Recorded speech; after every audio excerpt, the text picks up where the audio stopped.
Hello, everybody. Jack, Cello, Captain, Vol, Nova. What's up? Yeah, I have a feeling for a while there's gonna be some people confused about the start of the stream. And I was sort of anticipating it too. I was like, oh, I wonder if the stream's gonna be sort of maybe slower than normal in the beginning too, but whatever. There's not too much you can do. I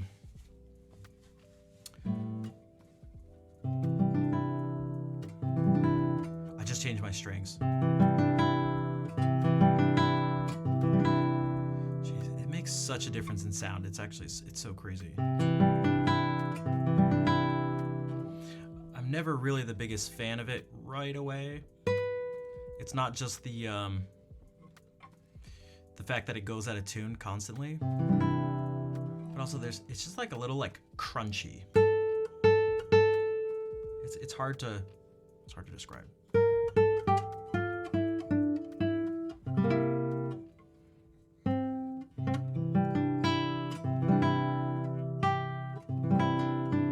It actually, you know what it's like? It sounds just like as if you were to kind of just play harder tension strings. All right. Also, it's St. Patrick's Day. I got this book that Beth had gotten from her trip to Ireland, and so I was thinking I could just try to do some reading through this. It'll sort of be arranging on the fly because it's just chords with the melodies, and so I'll have to read the melodies and then just add the chords underneath it. It's like an Irish real book, not R-E-E, like the jazz real book.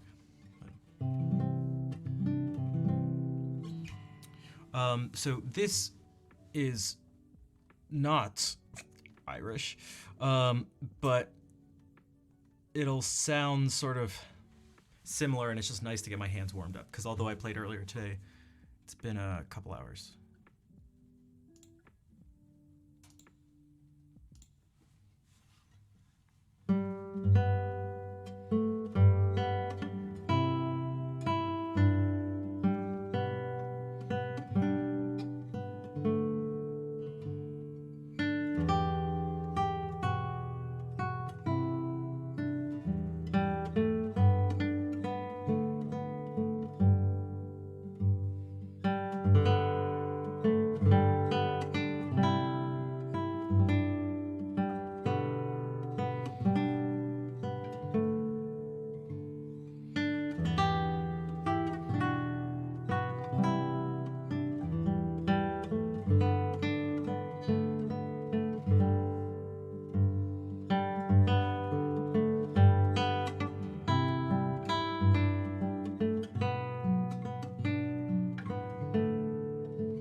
Al, what's up? How's it going?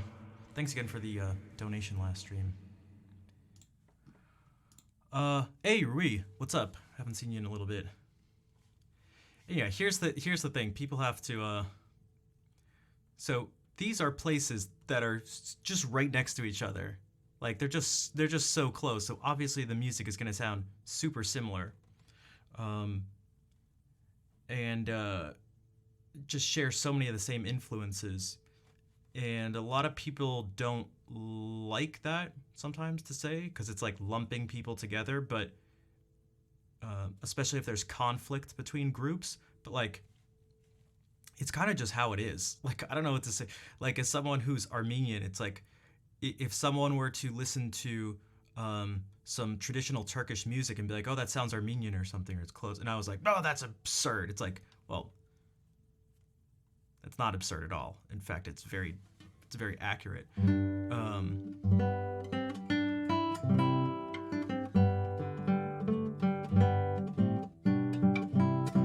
name of the piece, Mary Hamilton. But yeah, so this music is gonna sit like, I wanted to do some analysis later as we listen to and read through and play some of the music, so we can sort of find some of the core traits, and I have a feeling they're going to be shared, like between the neighboring regions. That's just, I don't know, that's just how it works. That's like just how it works. But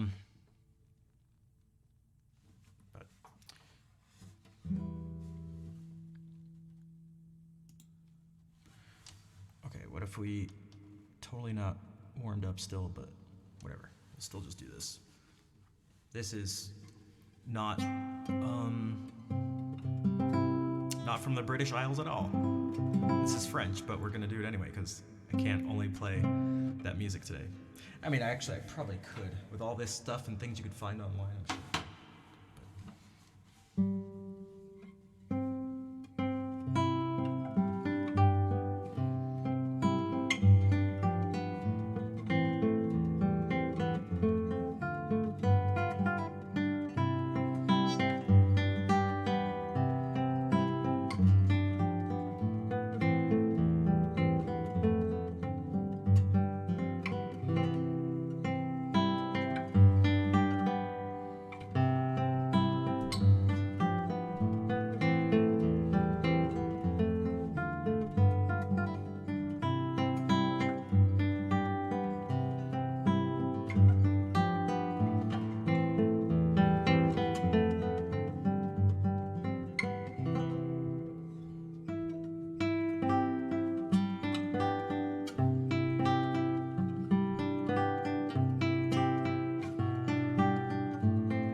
Hello, Kelly. How are you doing? Are the strings still made of intestines and whatnot? Uh, yeah, very much so. So this is because this is from the Baroque era. This is French Baroque music.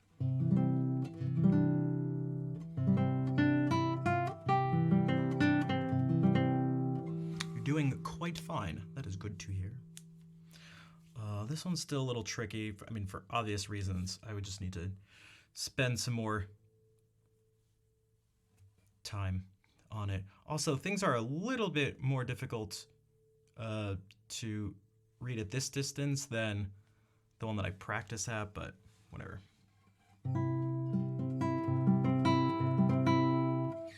That was the Mysterious Barricades by Francois Couperin. Francois.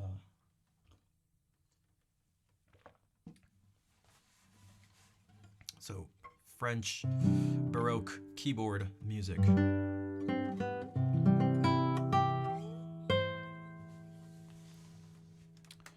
And it wouldn't be the most difficult piece of music in the world, but it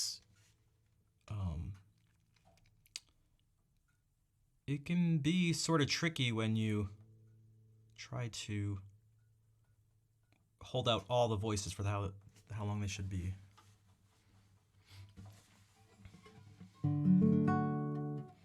Couperin. Yeah, him, Jean-Philippe Rameau. Who were the other guys at that time?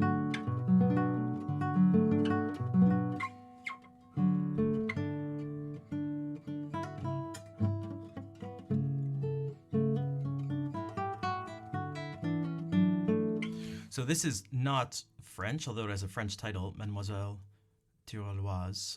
But this is by a German lute player and composer from the same time period. This is Sylvius Leopold Weiss.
fingers are just not working or something. I'm like missing just straight up so many notes.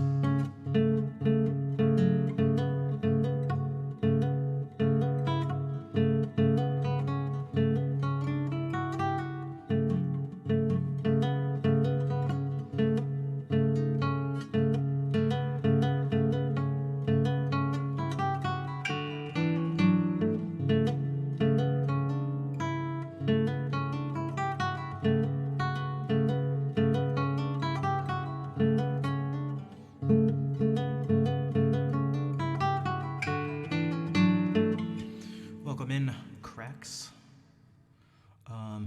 Thanks, Callie. And yeah, Al, I like this one too. It's like, it's pretty, it's like nothing too crazy, but it's very nice, I guess you could say.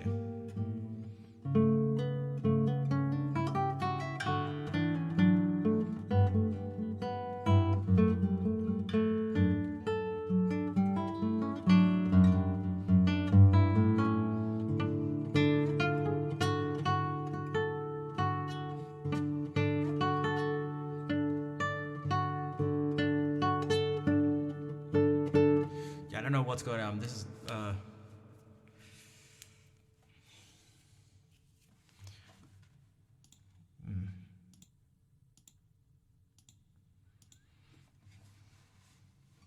what if I do something that's memorized?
Yeah, it's super frustrating. It just leads to extra tension and hesitation because of a lack of confidence that your fingers will do what they need to do, and then when they don't do what they need to do, it just makes it even worse.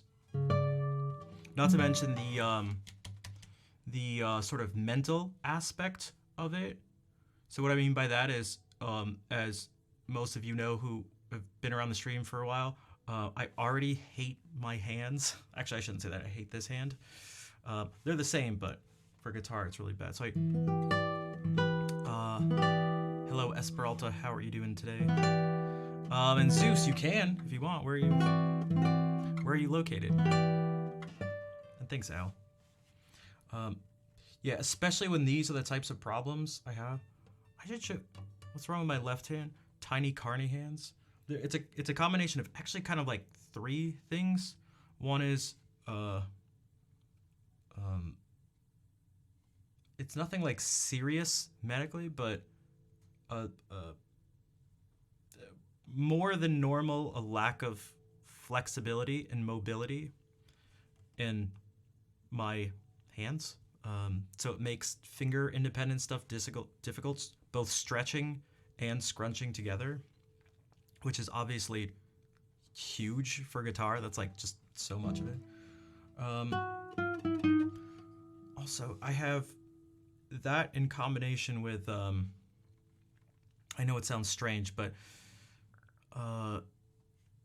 in combination with the shape of my fingers. So You think I'm a bad driver? Wait, what did I do? I feel like I'm actually a pretty good driver. I feel like I can back it up too. The place I need to aim for on my fingers is like super thin. It's super small. Like really, really small. So, someone could say something like, well, you should just aim for the same spot on your fingers all the time. And it's like, well, yeah, that's nice. And obviously, yes, but that's not going to always happen. So to have the sort of consequence of deviating from like this super small point of contact, to have that be just missed notes and stuff like that, it just really makes things super difficult. So those, and also I don't have very big hands, like at all. So the combination of all those things just makes my hand just like terrible for the left hand part of guitar stuff.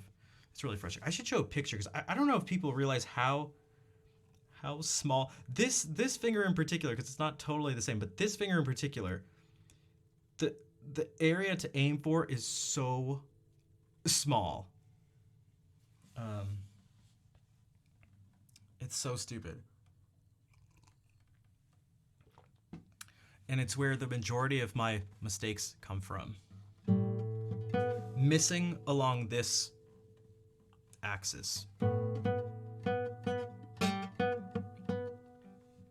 Hey, Freckled Farmer, thank you for the 6-month resub in a row. Thank you for the half a year of support. How are you doing today?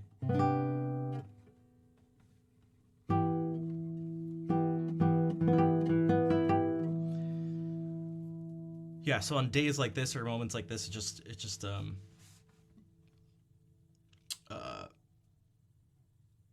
becomes not just a physical, but also like a mental battle.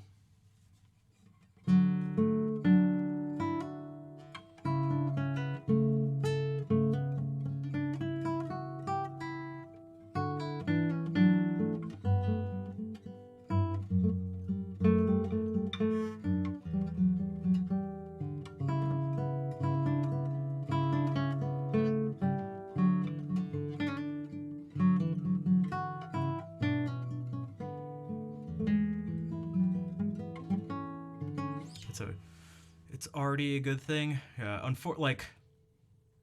guess it's sort of bittersweet in that sense because I know, but there's not really all that much I can do about it. So I feel like I'm aware of the almost helplessness, if that makes sense. You're pretty hands? Well, thank you. I mean, I don't think they look too strange. It's just their function as guitar hands. It kind of stinks.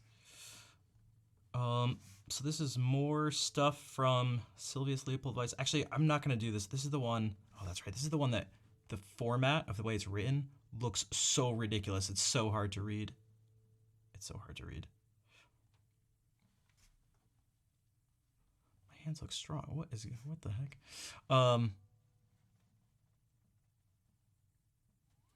I cannot break boards. I cannot break boards with them.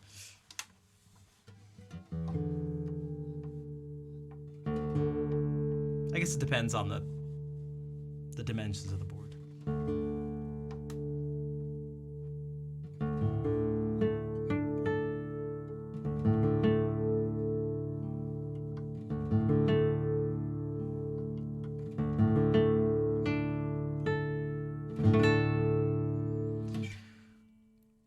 Okay.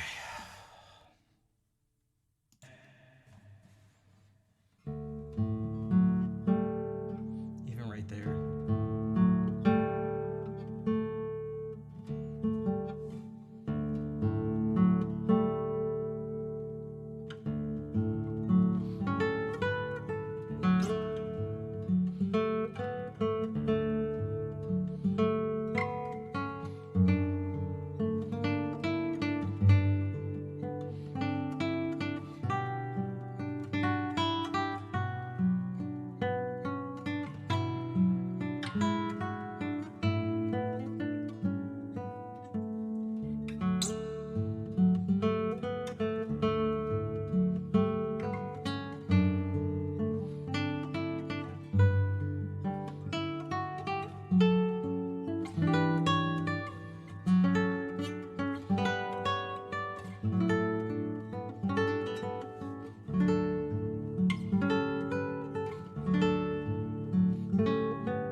Who's the organs player's name? Oh, yeah, Cameron Carpenter.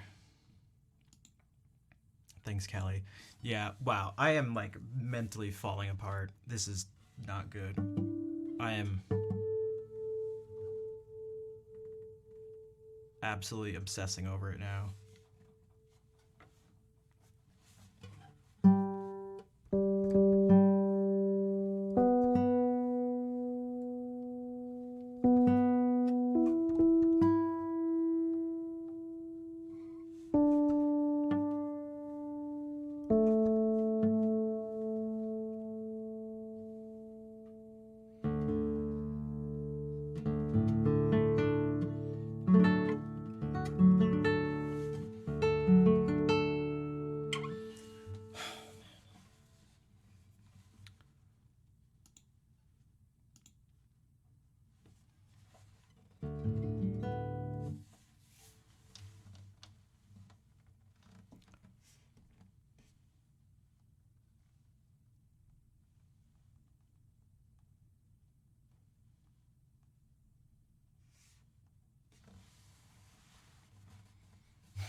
Hey, Tonya.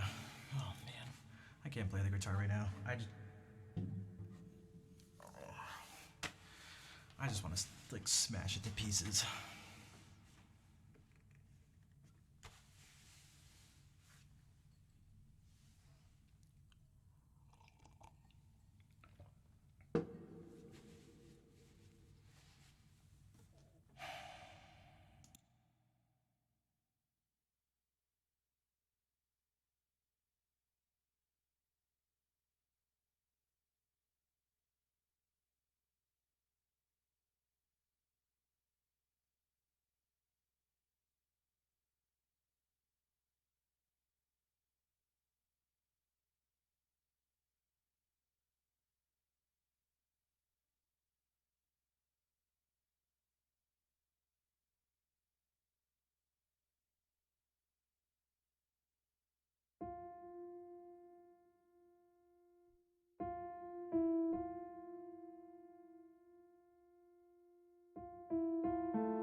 That was some piano music.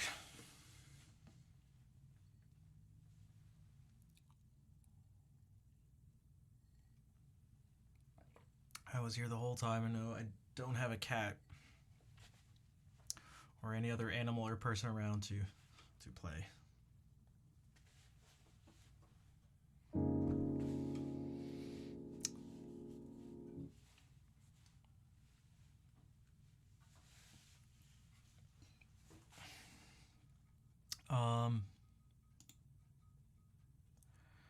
I was just doing this. Watch. One of two things, either.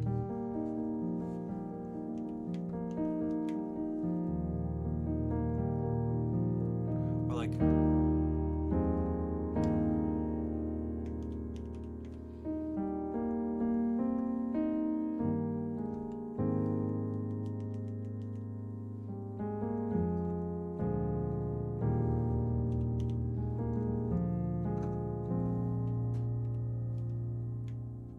Oh.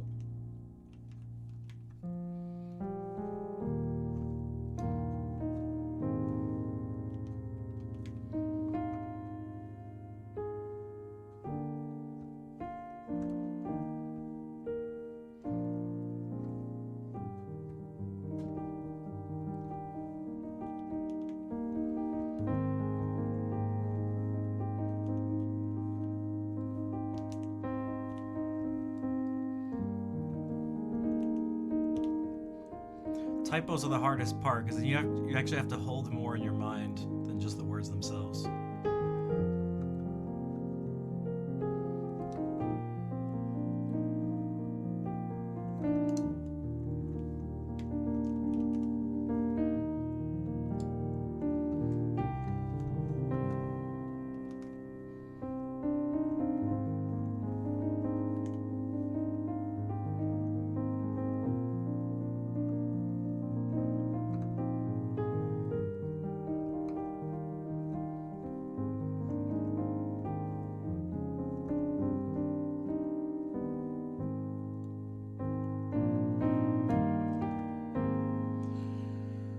One whole last year, because they only really ever say anything at the very end of the stream.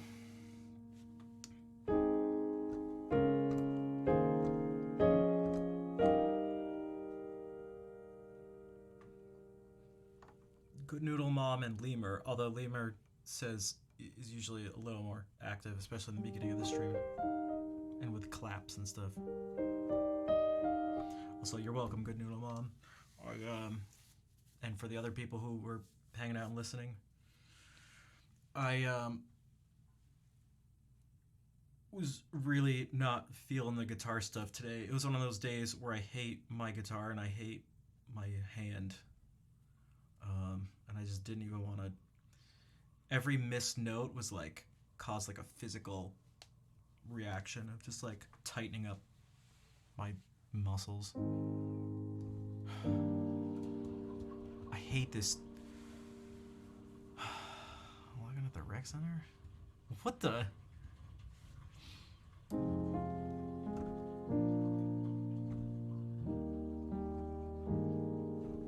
We had a lock-in in high school. Someone stole my PS2 memory card. I was so mad. I was so mad, dude. You know how much stuff was on that thing?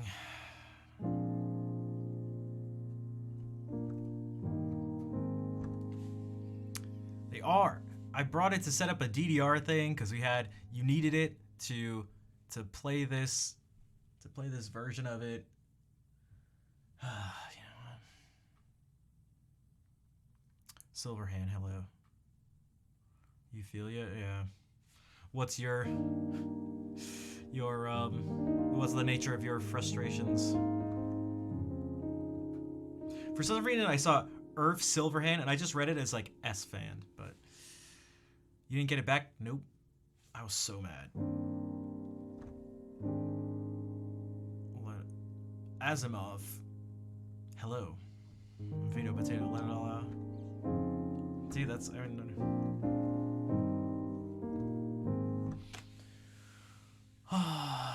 you'll send me, how about you send me $100 and I say thank you for the support.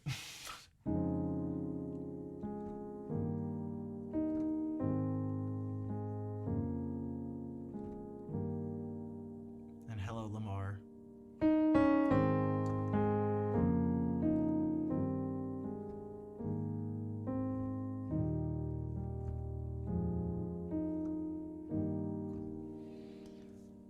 La Campanella. Sure.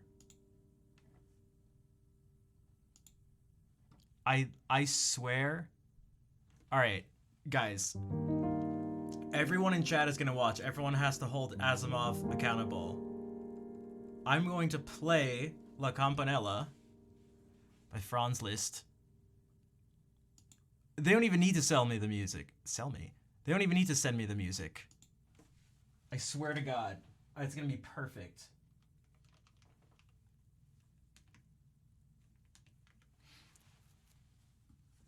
You have to do it now. You have to do it. If I play it, an extra $200 if you don't hear a single mistake. If I play La Campanella,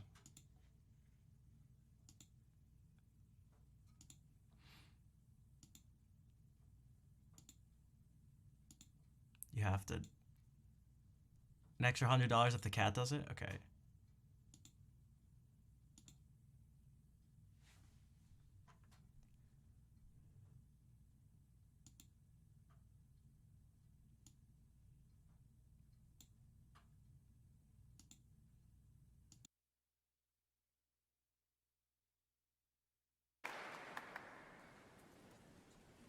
Paganini, Liszt, La Campanella.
right, pay up. Pay up. That was definitely me, and definitely not Evgeny Kissin at Royal Albert Hall in London on August of 1997. It was definitely me. It's definitely me. All right, what other piano masterpieces can I play flawlessly? Dude, I didn't even need to practice. That was so easy. Piano was so easy.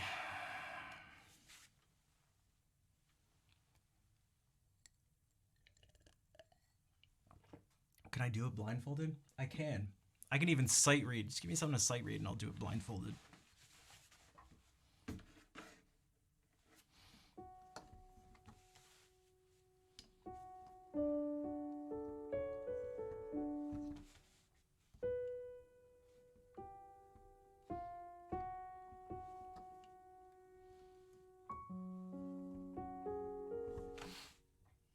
One hand behind my back. Dude, I'll play with both hands behind my back.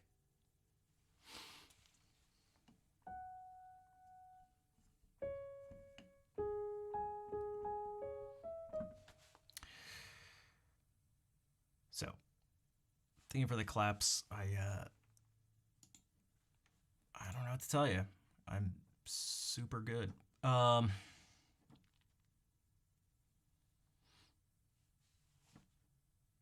With a nose, it should be easy too. I mean, I have played some stuff with my nose before. Actually, with my nose.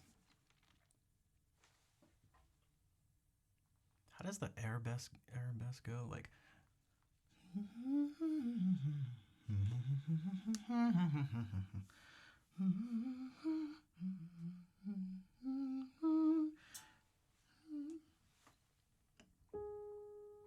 Is it in C sharp minor? Wait, but it can't be. Wait.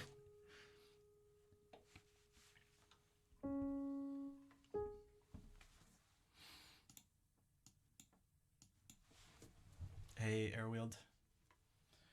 Debussy. Arabesque.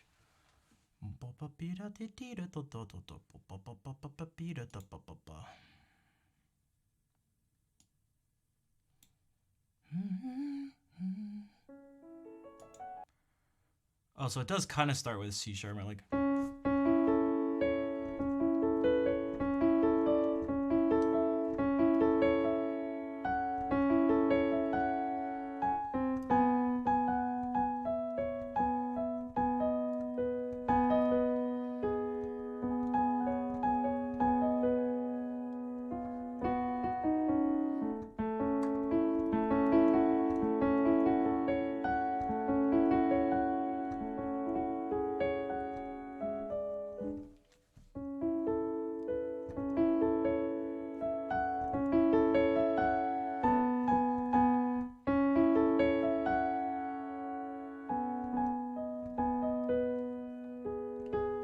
Oh.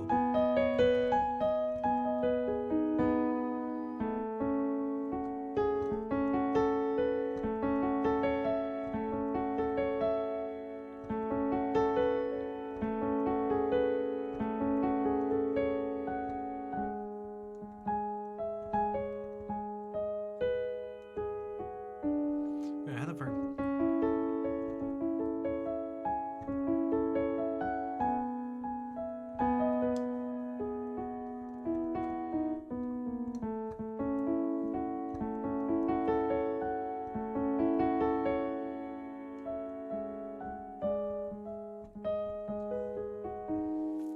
Something.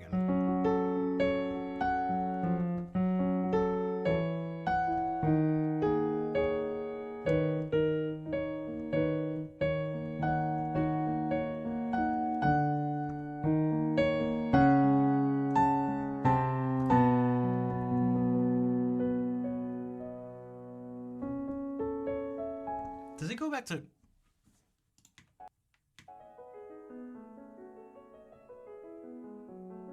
Oh.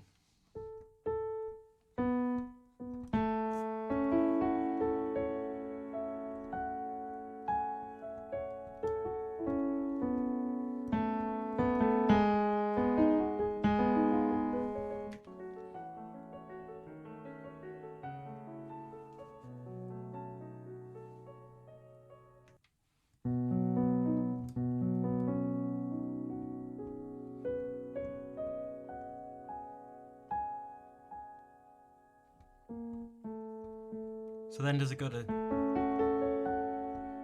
F sharp minor?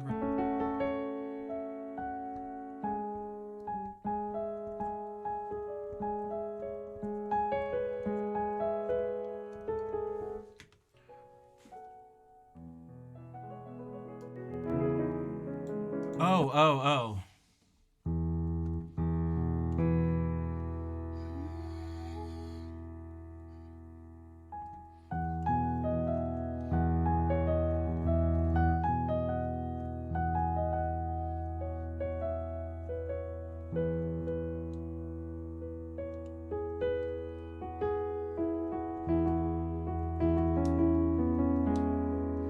It's just using a lot of pentatonic stuff. That's what happened right before this.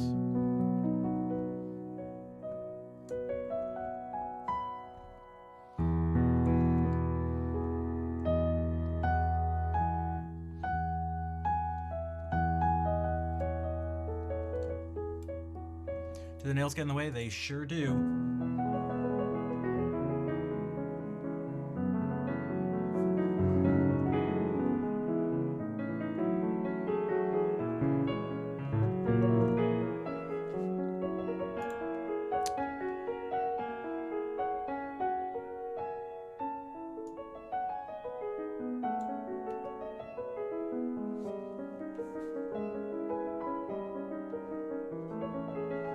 Oh, I see what that is.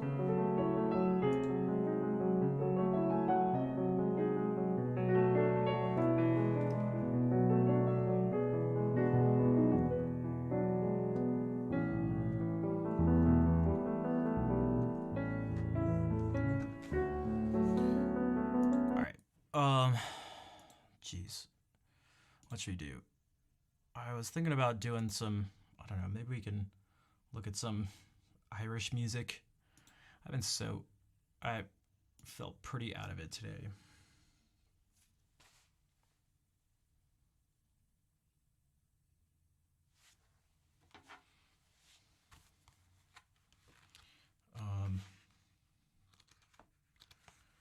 Maybe I can try doing some of these though.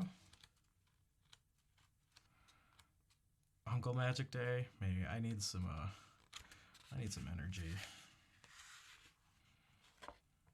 The thing is, I don't know. Jeez, I don't know any of these. Believe me, if all those endearing young charms. I don't know.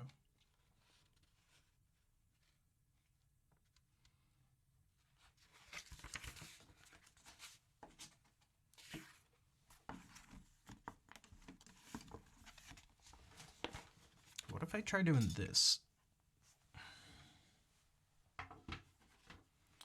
This is kind of ambitious, but God.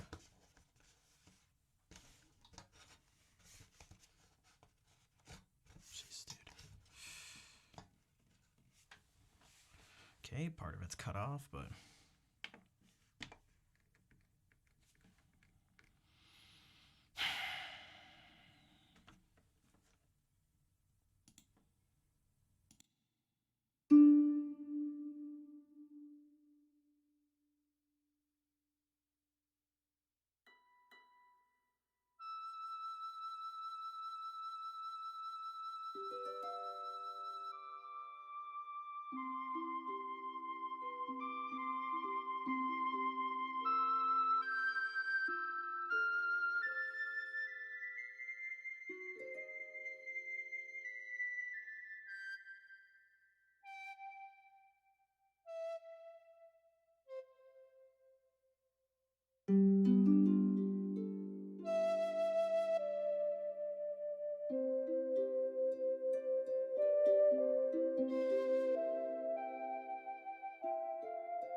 Is Frodon? Is that like is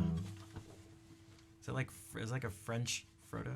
Is that what, like it kind of sounds like come queer. Wait a second. Wait, you're making fun. Hold on. Okay, so yeah, it sounds like it sounds like Frodo in the Lord of the Rings for sure. There was I'm sure the music had a heavy Celtic vibe or inspiration, I should say.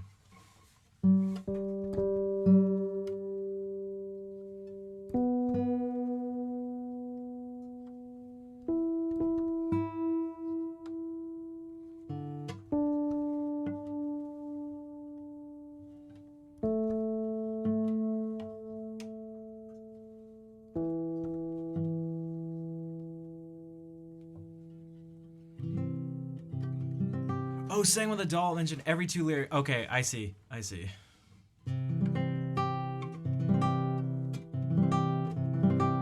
A secret to make everything so calm and chill here. There are sort of there are two things that probably lead to that, but one of them's actually kind of sad, maybe. But or maybe three things. Three things. See, they said the fake fire, but that's not actually it. That's not actually it. The real thing is a focus on sound, a focus on tone.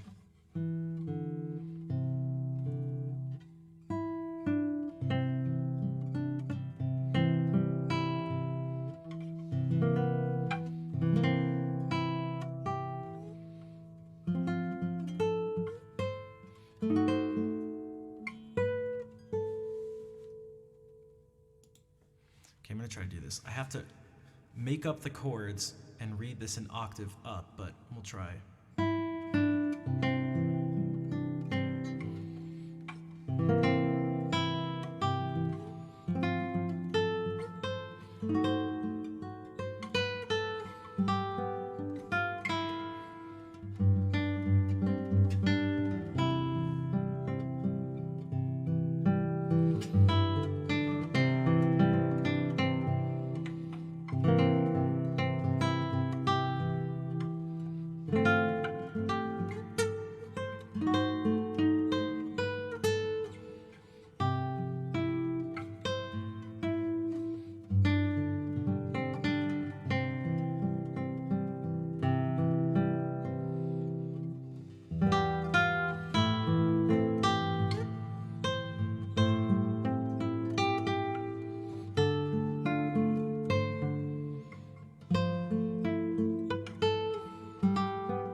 Let's see, so keep hearing when the saints come marching in. So let's think about why that is.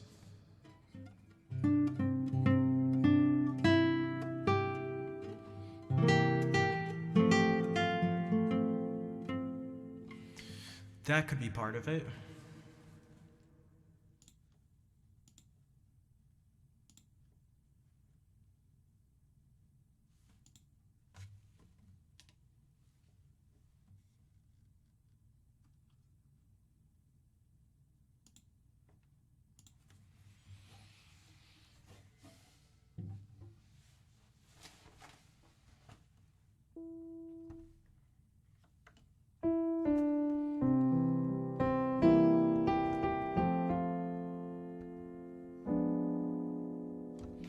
Um,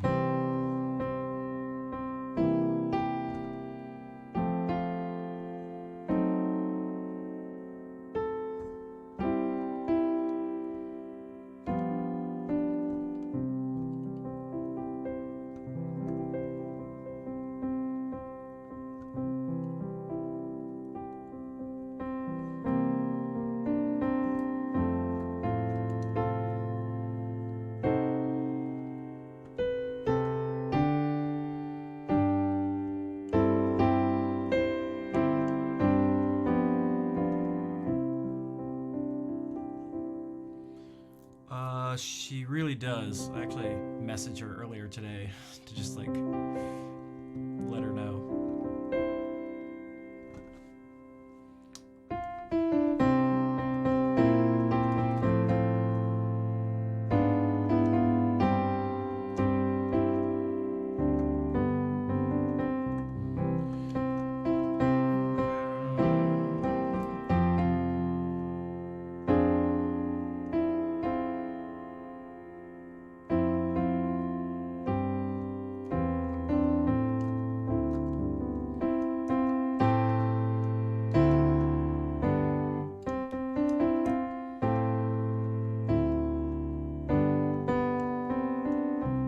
Can we go here?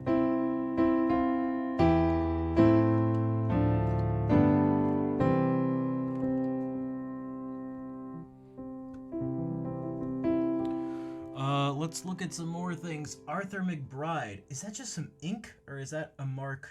Is that G augment? No, I think that's just ink.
So something about this stuck out to me is a very characteristic sound of this music, if you could say it like that.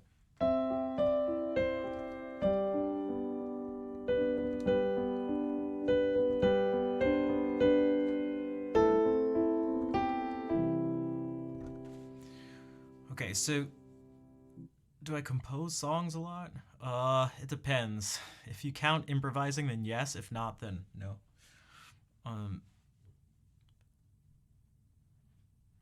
So these two songs, there's already two things. There's something in common here. For one, they're both in 3/4 time. They both have a pickup note, one pickup note, and it's a pickup onto the one chord. So.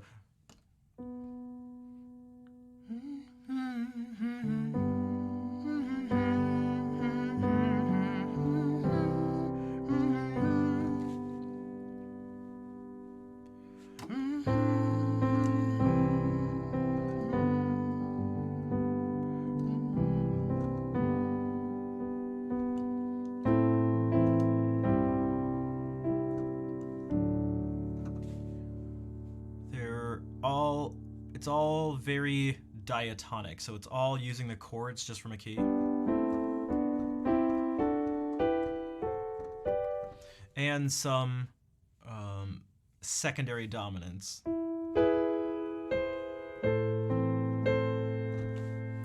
Means one chord every 3 beats.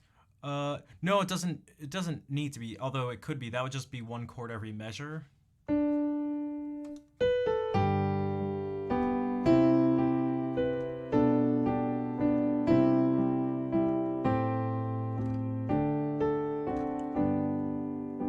That's one chord every 3 beats. The colors make it so that each note has its own color. Every C is green, every F is red. What got me interested in classical music? I've been listening to classical music my whole life, but the decision to focus on it was probably becoming more mature in some way. in certain ways, and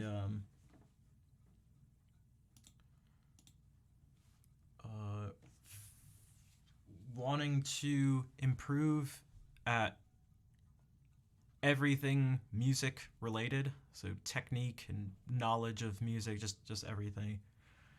And there's a particular, I don't know, there's something about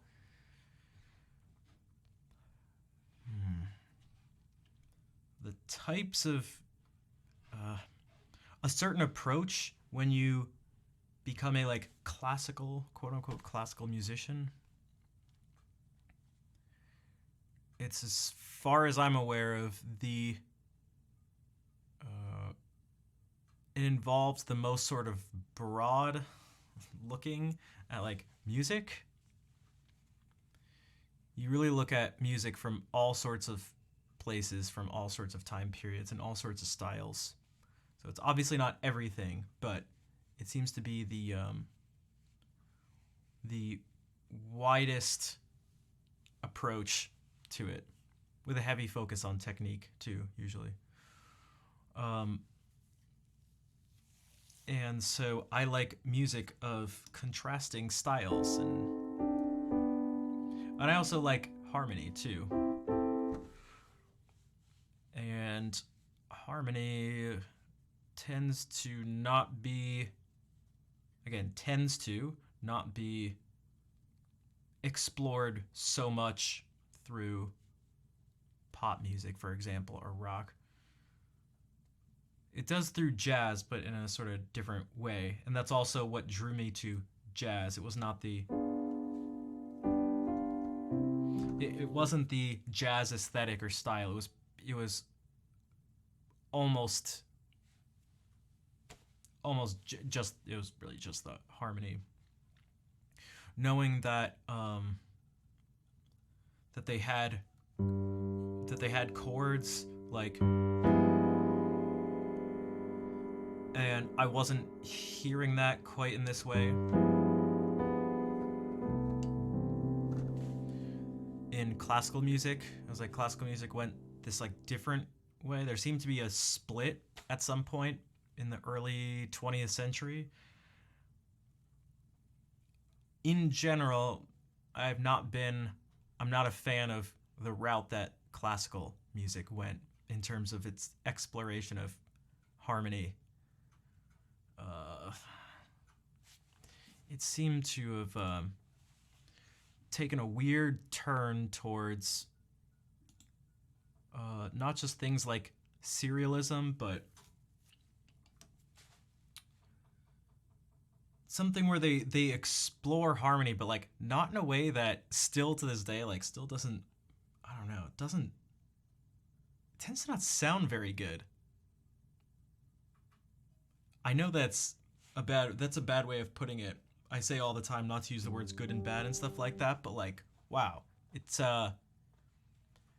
seems to be a very intellectual approach, especially because people were actually coming up with like systems almost theoretically and then applying it to the music to create new sounds. But like, I don't know if that really works.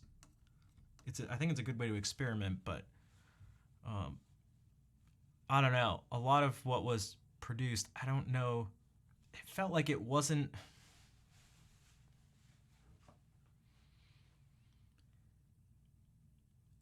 filtered very well through people's ears.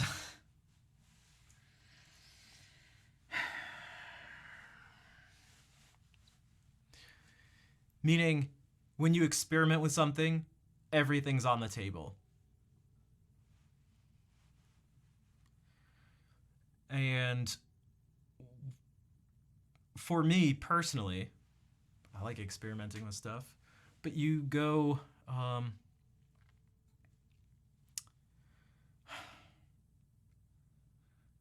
by the way, this is a very difficult thing. I have like a sort of feeling and an abstract idea in my mind, and putting this to words is incredibly difficult. I promise you. I promise if you try it. It's very hard to come up to articulate the feeling and the idea without saying something that's actually wrong, meaning like that you actually don't mean, which, as a mini side note, I think that's actually the problem with the vast majority of disagreements that people have, but that's a whole other thing. It's less about one certain sound and more about the ensembles. No, see, I wouldn't even say that. And I don't.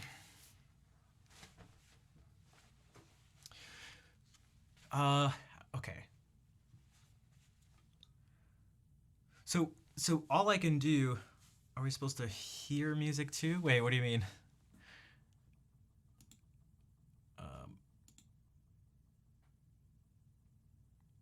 Oh no, they've been here before. They've been here before.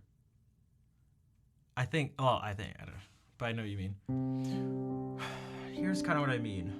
Man. Okay, so you can experiment, and I like experimenting. I mentioned before. Here, I'll show you some. Oh, you did mean it that way. Oh, dude. Yeah, because I'm talking about stuff, so that's why.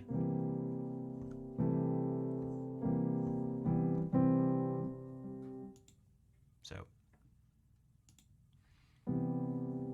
I'm discussing something that won't be discussed anywhere else on the platform, or really, like, anywhere else outside of, like, a university. And you can find, at the moment, hundreds of other places where you just get music, so.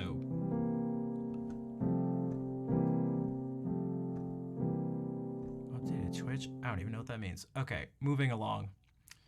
I don't have the most patience right now. Okay, so.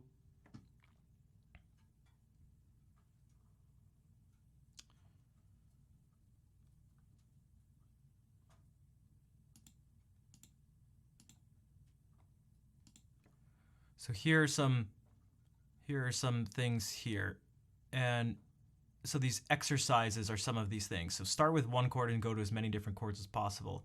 But this doesn't mean that the guy's being me. Yeah, that's just so much of Twitch in general. Just and the music section in particular. It's obnoxious, but whatever. So you can go like, okay, start with one chord and go to as many different ones as possible. Or just awkward. Yeah, that's most of the people. Most of the people aren't mean. That's almost what pisses me off the most. Is that they're not trolling, because people go, oh, they're just trolling, whatever. It's like, no, they really mean it. They're really just like, wow, I genuinely want you to stop talking and I just want you to play music. It's like, wow. It's like, oh shit.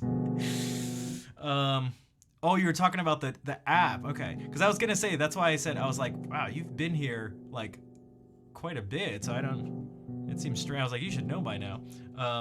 It shouldn't be surprising. But yeah, when people are like, wow, I just really wish. Okay, so now we're not talking about Puzzy. But this is just a common thing in general. It's like, you're streaming music. You should really just stop talking and play some music. And it's like, wow. It's like, God, I wish that wasn't the expectation. But okay, what was I saying before? Also, I know there was the whole thing about time signatures and stuff, but you enjoy it. Well, I'm glad you enjoy the conversation. They're truly, they are. That's one thing. Let me at least have that.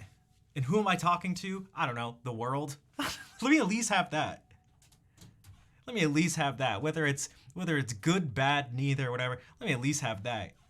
I want someone to just find that somewhere else on Twitch, or even you. Just go find it somewhere else. Again, that's not at university. Even there. Just go show me where else you can find this. Just go show me where else you can find this. So, back to this. All right, so the thing says start with one chord and go to as many different as possible. That's maybe not the best example. What if we do this? We're gonna experiment. We're gonna play two chords at once. We're gonna play two chords at once. And we're just gonna play triads. So triads are just chords that are made up of only 3 notes. A chord needs to have at least 3 notes, but I can have more than that. So it needs to have 3 unique notes. Okay, so there are things like this. If I play C major and E minor at the same time, I actually just get a C major 7 chord. Okay, that's not too crazy. You can try to do some more with that. You can play C major. What if we do this? Let's just go up systematically. Let's make it even more scientific. Let's play C major and C sharp major at the same time. Okay. So, what do you do with what just happened here? I know that's a strange question, but in my mind, I listen to this. You mute the stream. Now, this is, I'm going to go off of that because I think that's actually important. I presume that's because you'd say that this just sounds bad, right? Can we just like generally say this sounds bad? But I'm not so sure it sounds bad. It's certainly dissonant. Sounds like a chord Rachmaninoff would use.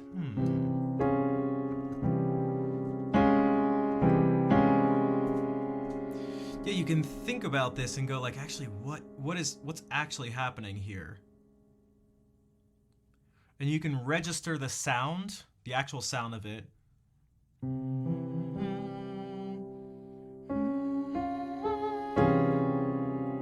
And if it makes you feel anything or think of anything or just what's your response to it?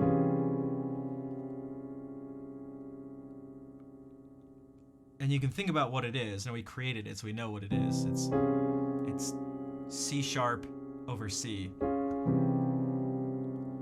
And you kind of store that away and go like, all right, I don't know if I'm necessarily going to use it, but it's something I've now heard. And so we can do it like this. The more you play it, the less surprising it gets. We could also do it like this. For each of these, we can swap them to see if that makes a difference.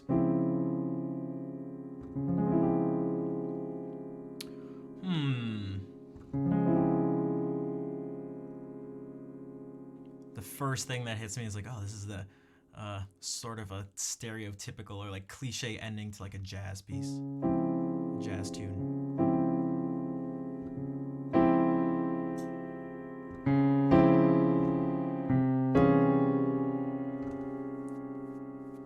But this is the process of me filtering it. So we can do it like this, and then we can move up a half step to D major.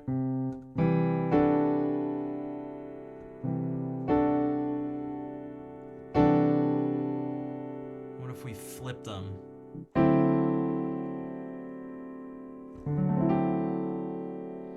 This sounds like it could go. Or it could just kind of be its own, because we're getting part of a dominant 7th chord. We're getting this chord, D9. But instead of, we're getting, it's like, okay, it almost sounds kind of like a dominant chord, which would go to,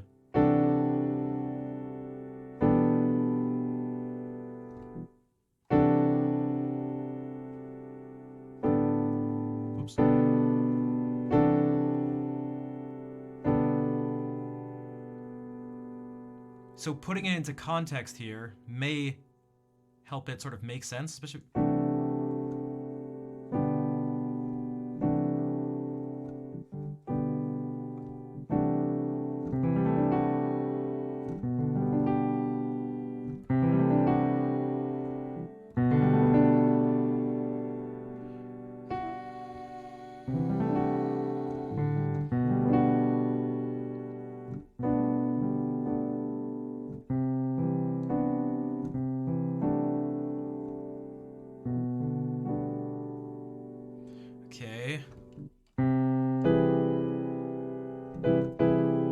This kind of reminds me of this. And its feeling.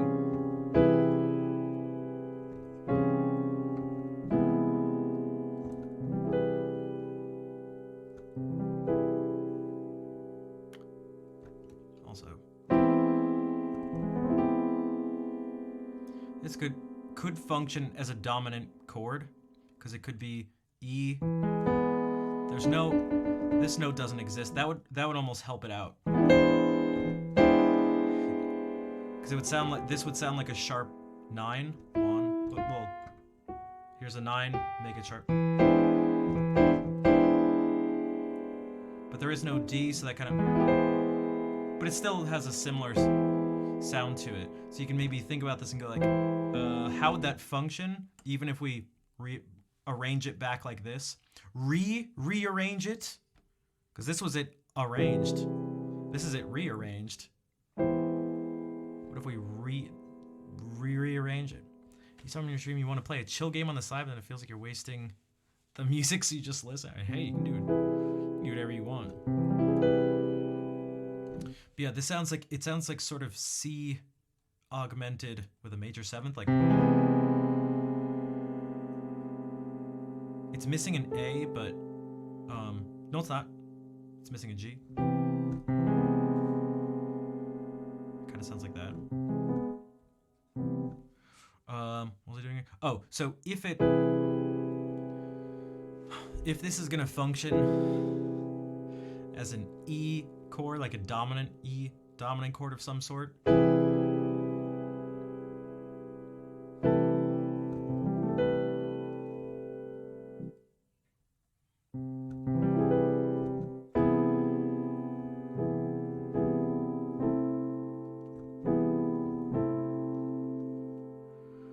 And we could do this.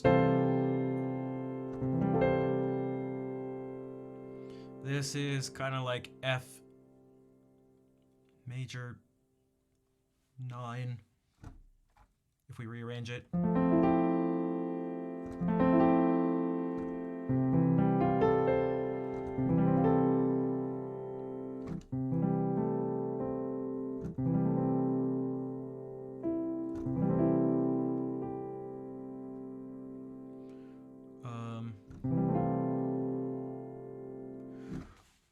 So what's the point of this right now? The point is that I'm trying to filter some of this stuff, and give it some labels and give each of these sounds its own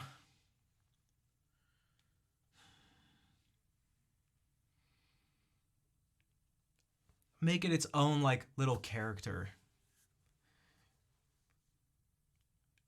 And along with that character is its potential function. Like sometimes I'm actually even using the word function because chords have functions, like musical functions. Like this tends to, like it goes there, functions as this going to that. But it doesn't, you don't need to mean it in that way. Okay, so then once I do that, you can start to go, all right, so now when I'm writing or playing music or whatever, and I want to achieve a certain musical effect or something, I can now go, okay, which one of these things will best, which one of those gives us the best chance of having that sound or effect happen to the listener? Then you can start making some judgment calls. Only then can you make judgment calls about good or bad.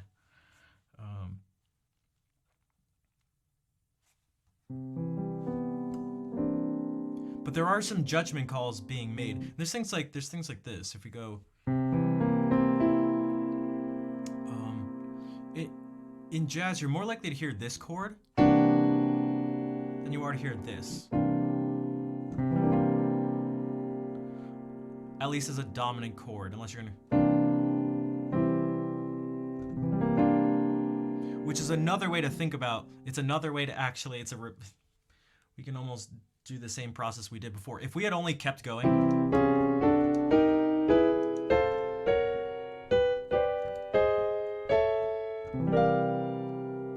we got to this. This is where we're at.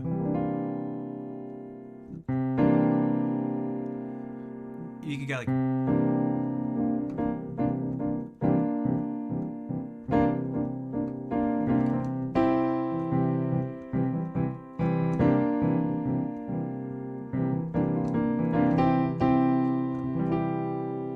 Some sound like that, or like it's like a triple suspension. All these notes want to go up there, but this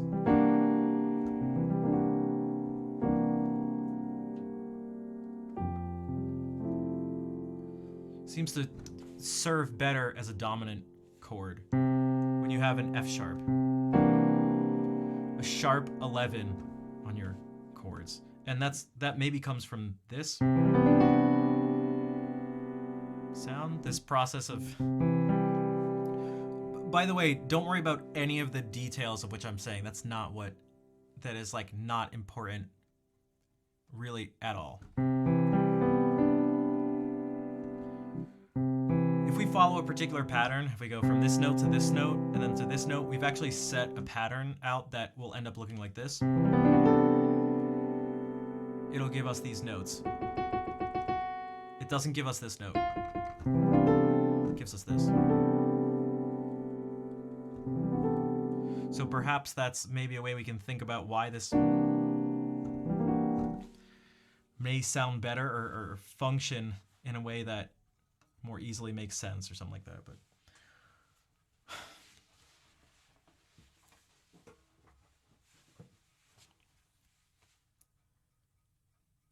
so it feels to me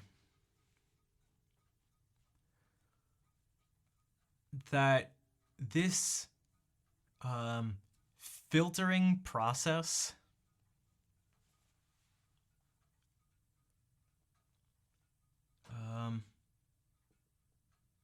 let a lot of stuff through that with like the route that the classical music went. It didn't arrive. You never really got to this. It felt like it was going to, with like the French Impressionists, like we briefly talked about before, like Debussy and Ravel. It's like it was just about to do that. And it went some other way. I'm not sure. In my mind, it's a. There's almost like a color, or like there's something about the whole. Oh God, I wish I could describe, but it.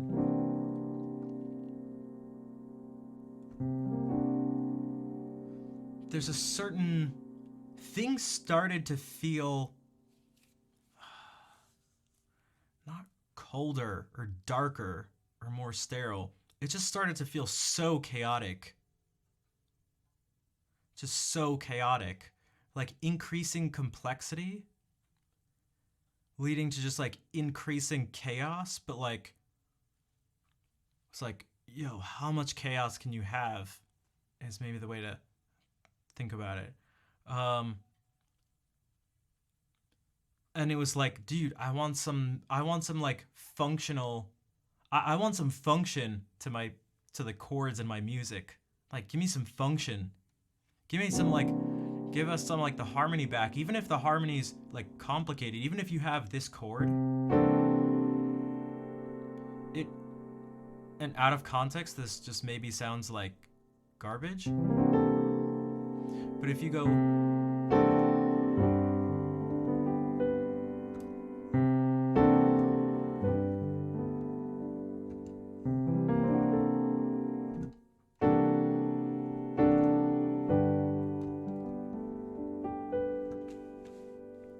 it ends up sounding nice.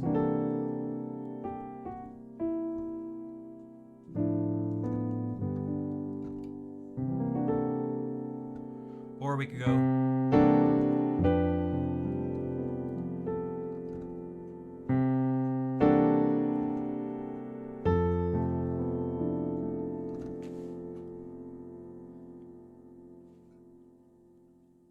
it wasn't. I wish maybe I should just find some examples. Yeah, it feels like there's.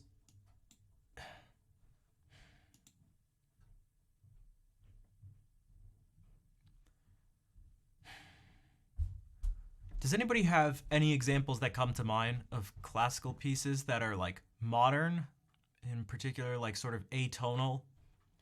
That to them they're just like, what? This sucks. This sucks. People.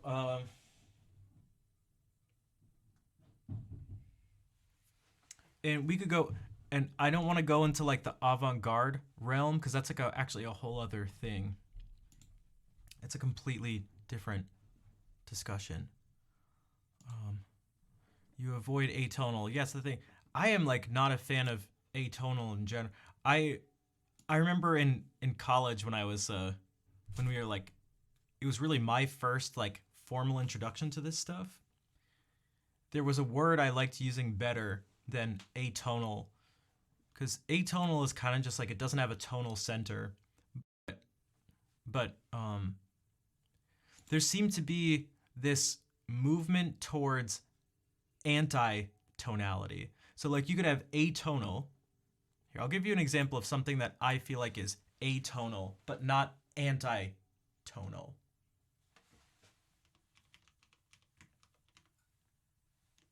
It helps if I could spell. Bro, what the hell is wrong with it?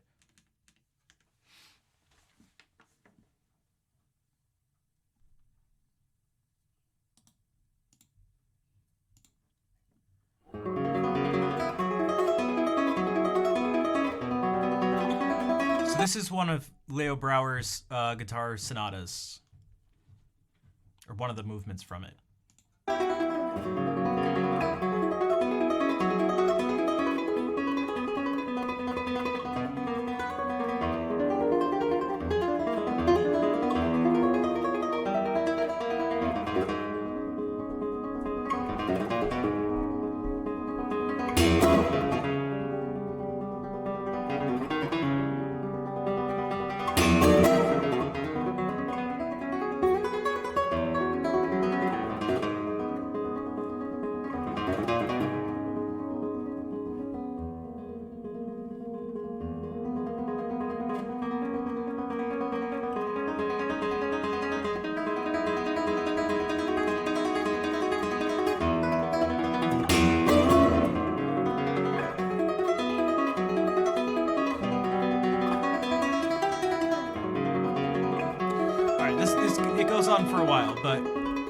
For a while, but maybe you see what I mean. So there's like there's something I feel like there's something tonal that you can actually still latch onto, even if it's not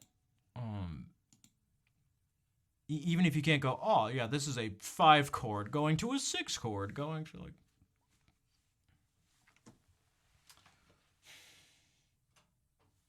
Hello, Fair. How are you doing today?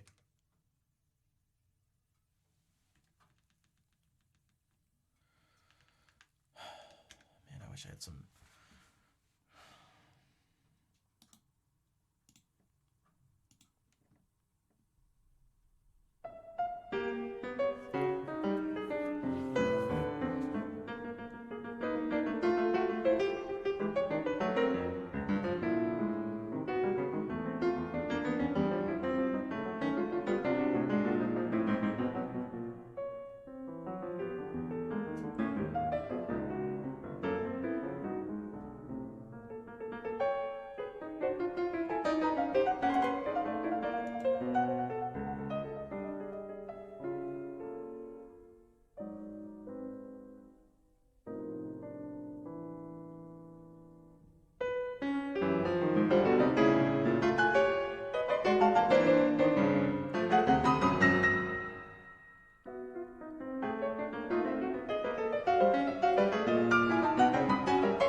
So,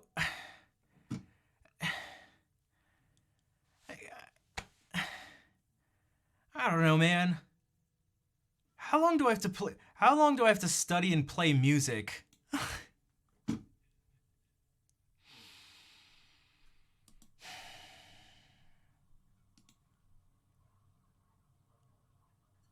This is like a...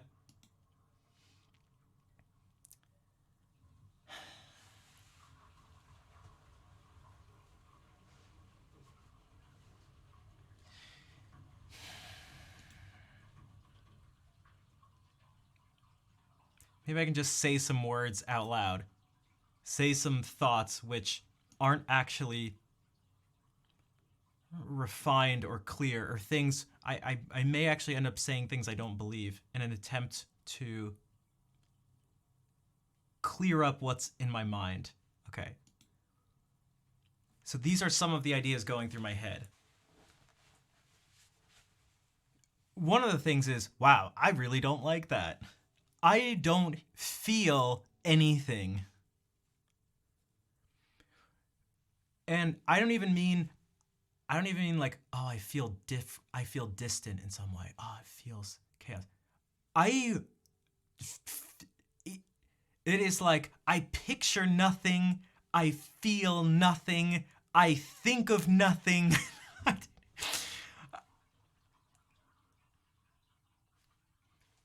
Okay, so then it's like, wow, do I not want to spend any moments of my life experiencing that? It's like, so it's like, okay. So then another thing is like, wow, but a lot of really smart, accomplished people, I don't know, like, this is like super groundbreaking genius stuff. Then another part of me goes like, okay, so I must be the idiot here, right? I'm just dumb and like inexperienced and unsophisticated. Okay, so that's the next thought. Then, so I don't know about you guys, I don't know about all your brains, but my brain is constantly a series of like, not like hearing actual voices, but just like, but what about this? Oh, okay. But what about this? If that? Oh, yes. Okay. Well, if that, but what about that? It's actually, it's kind of relentless. But all right. So I hate this. Yeah, but a lot of people like this. So you must just be dumb and have bad taste. You're also stupid. And did I mention you're dumb and also poor taste, also dumb, and also ugly? Oh, what the heck? What the heck? Yeah, you're ugly. I said, what the? What? That has nothing to do with Schoenberg's music. Yeah, well. Okay, so then I go like, but wait a second. Does everything have to be good? Can't there be stuff that's like, can't people create stuff that's like, I don't know, not good? My brain is kind of, I wasn't saying the ugly things. I was actually just joking around about that. I was just being ridiculous. For the sake of virtuosity. That's the other thing. This has to do with like opinions. Like, yo, are some opinions like better than others? Are some opinions... Okay, raise your hand if your opinion is better than other people's. Press 1 in chat if your opinion is almost always, if not always, the correct opinion. All right. If not, why wouldn't you have that opinion then? Why would you think... All right.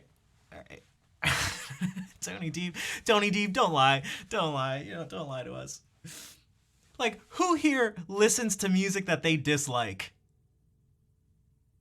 Like, who here enjoys listening to music that they don't enjoy? Is maybe a better way to put it. Or like, you don't do that. Everyone likes the things that they like. I think. I don't know, maybe some people are like, I don't know, they're like eating something like, oh, this is terrible. I'm gonna get some more. I'm gonna get some more of this. I hate this. This sucks. Oh, I really enjoy this thing that I don't enjoy. Like, wait, okay. But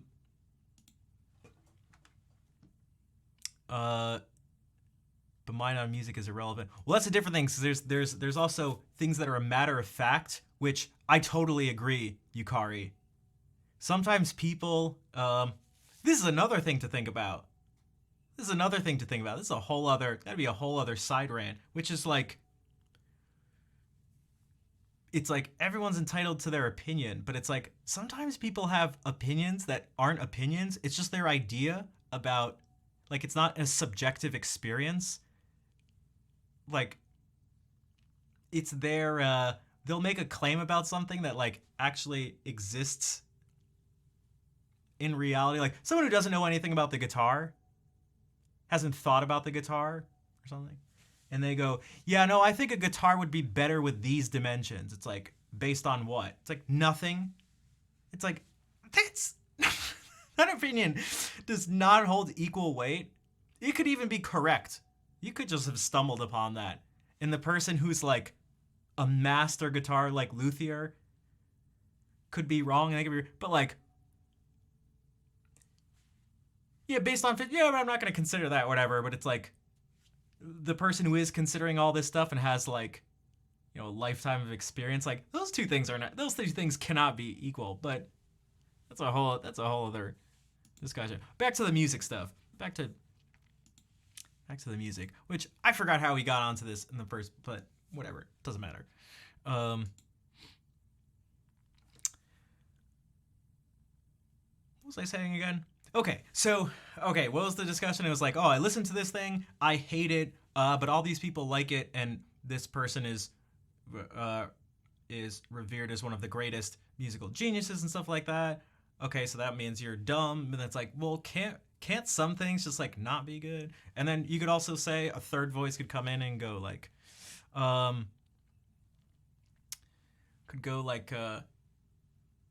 could there be some things that are intellectually and creatively genius, but perhaps not the most, or like are subjectively like not the greatest? Like, this music is like clearly pretty revolutionary in lots of ways, but does that mean it sounds good? See, I don't see why those two things I don't think those two things are, like, mutually exclusive.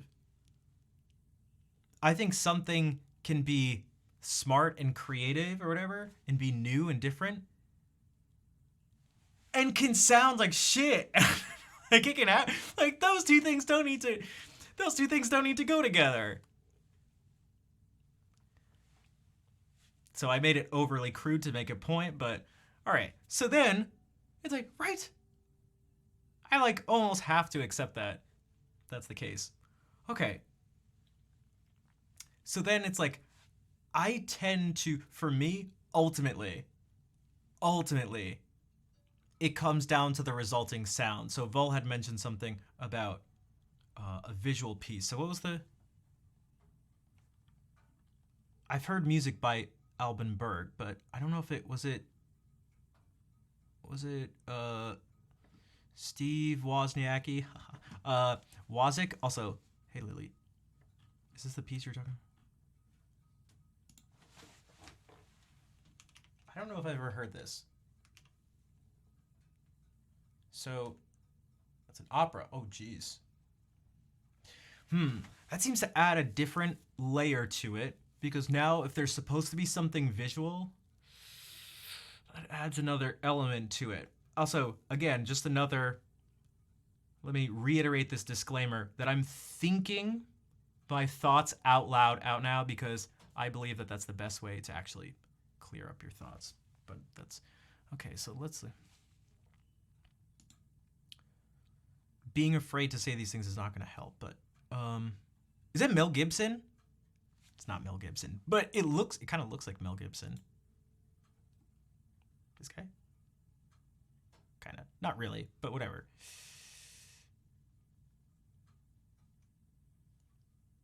What's Mel Gibson up to?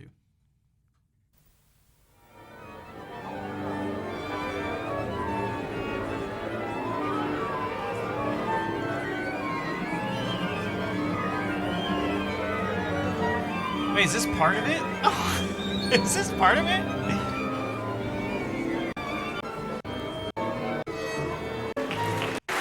Okay, no. That was just... It was just crazy.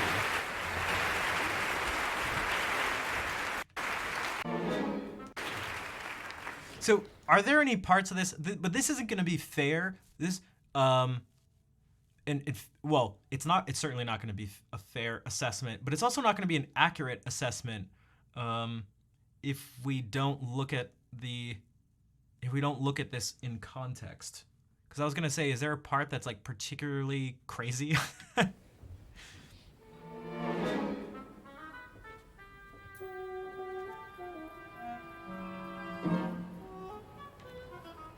Langsam, Wozzeck, langsam. So, that could sound like crazy, but I don't know. That gives me a particular vibe. I don't know. I like. Eins nach dem anderen.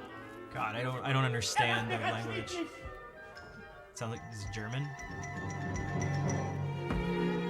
Was soll ich denn mit den 10 Minuten anfangen, die heut zu früh fertig wird? Wozzeck, bedenkt hat noch seine schönen 30 Jahre zu leben. 30 Jahre. I wish I knew what was trying to be expressed here, because I have no idea what's going on.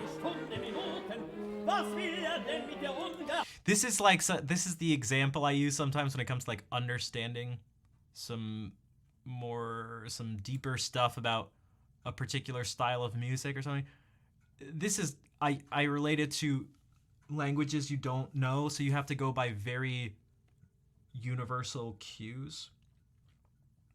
Like if someone's loud and really active in the way they're moving and you can look at their face, you go like, oh, that person must be mad, but I have no idea what they're mad about or anything like that. So this is all I have to go on here. I'm actually not sure what's going on besides it sounds chaotic. I don't know, something bad. That's as far as like, and it's like you get that really crude assessment. Not good is what's happening here. Something not good in the music. He's mad. I'm really kind of just doing it based on this guy. It looks like he's getting yelled at or something. Awesome.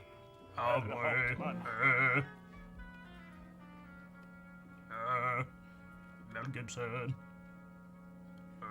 Es wird mir ganz Angst die Welt, wenn ich an die Ewigkeit denk.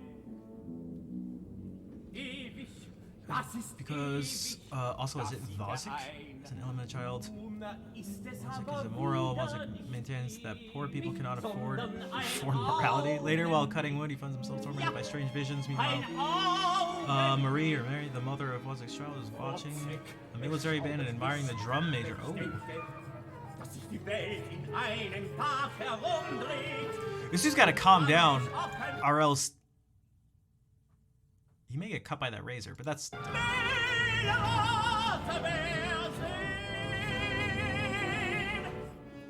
Oder ich werde melancholisch.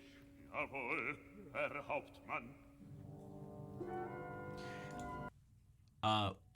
Totally irrelevant and probably not even accurate, but for some reason I thought he was gonna go Omae wa mo shinderu. For some reason that's what his voice sounded like.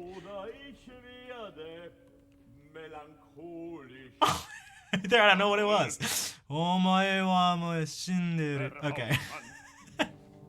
Nani? Alright. Alright, don't cut. Chill. Sieht immer so verhetzt aus. Ein guter Mensch tut das nicht. Ein guter Mensch, der sein gutes Gewissen hat, tut alles langsam. Okay, so this is over an hour and a half long. So, it gave me some thoughts though. So for one, yeah, we gotta.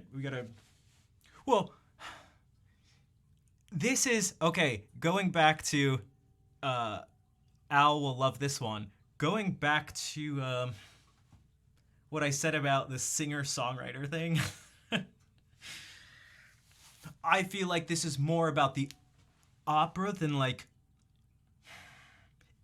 than just the music. And you'd be like, but an opera, like by definition, has music. And then are you gonna say that, I don't know, Don Giovanni is not musically great or something? But there's there's like there's a greater thing than just the sounds we're hearing and what those sounds elicit. Something like that. At least the ones that are like rhythm and pitch. So the music is serving something else. And so I feel like I can't even, that's like even another discussion. That's like not even there's the avant-garde stuff, which is actually a totally different thing, but it can easily be lumped into this. There's this opera in particular, and something that involves anything visual. Could be a film too, or a play, or something on ice. That I feel like can't be considered at this moment. I can't. That'll actually just it'll lead us astray. Not even in terms of being distracting, but it doesn't pertain to this.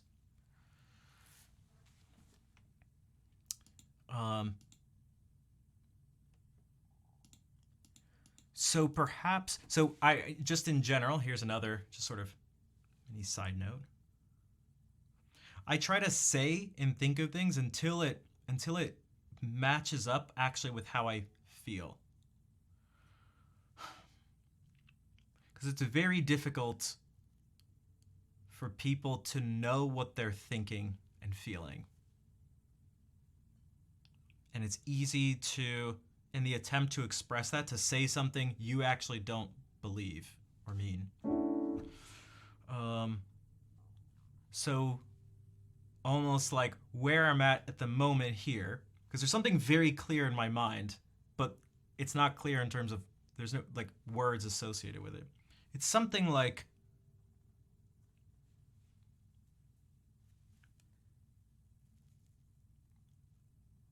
I want the music to make me feel something. Again, this piece made me feel nothing.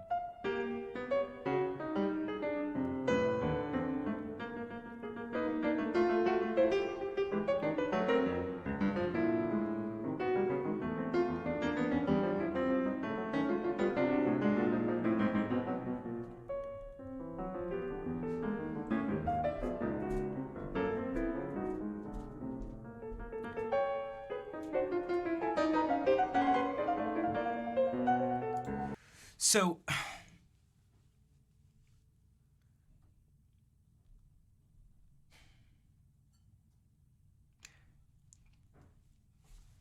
yeah, but do you need to feel something when listening to music? Shut up. Other hand here. Because I think about, we talked about Ligeti a few months back.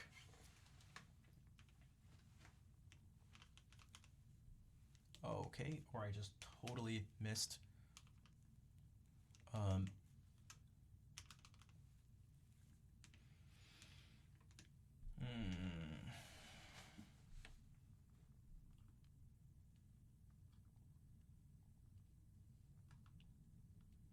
we get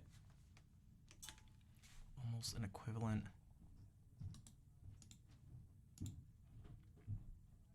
Okay. Ligeti.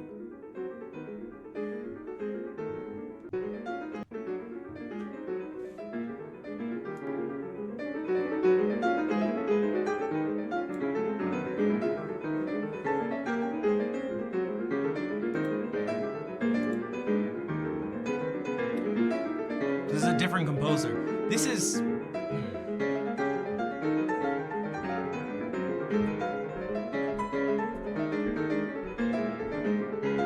I don't like this very much, by the way. Because that's another thing. I feel like you don't have to go, not only do I feel, no, you don't have to go, I either do like Schoenberg or I don't like Schoenberg. I do like Ligeti or I don't like Ligeti. I like everything by them or I don't like anything by them. So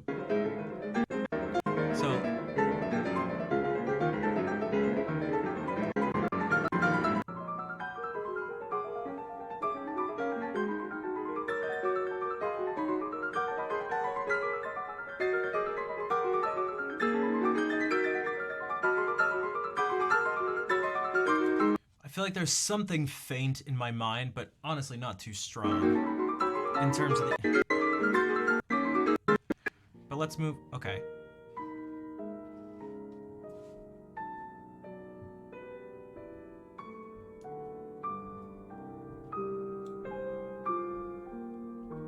So this feels like something.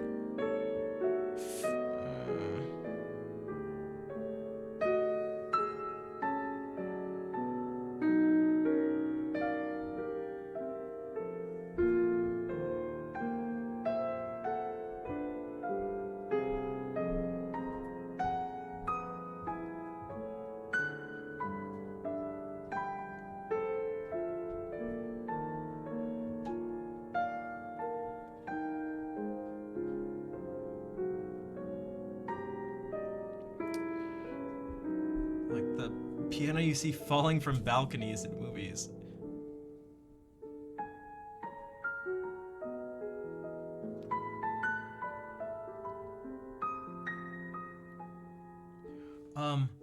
This was kind of nice. Not that things have to be nice, but...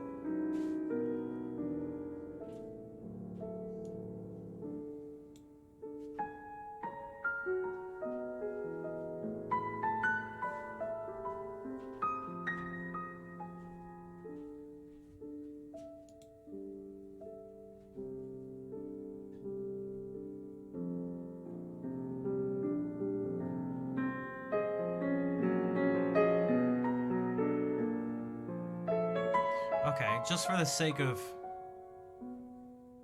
looking at some more stuff, what about what is this? Jesus. Oh, this sounds like the same thing, just later on.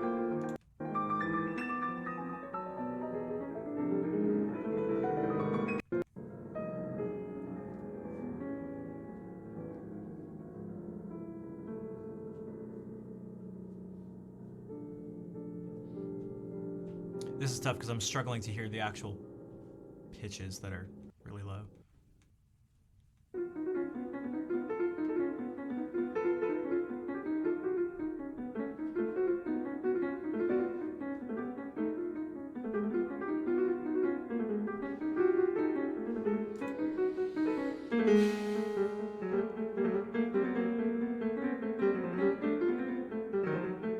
I actually didn't even look. I wasn't even looking. Wait, what's so funny? Like blocked touch? Because I think he's talking about putting your hands on the strings. Unless I'm just like missing something.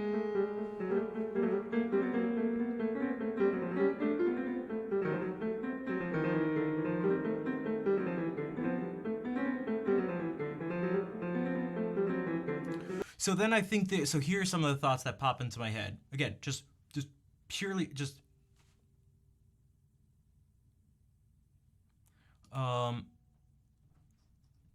again, purely thoughts with nothing should be attached to them. Like, there's no deeper thing attached to them. Hello, Jess, how's it going? It's like, okay, there's a whole bunch of patterns which can be fun for me to sort of look at and entertaining in that sense. But even then, I'd almost put it into a different category. There seems to be a particular category of assembling sounds that makes you feel something. Where that's like its own thing. I don't care if there's a specific word for it or not.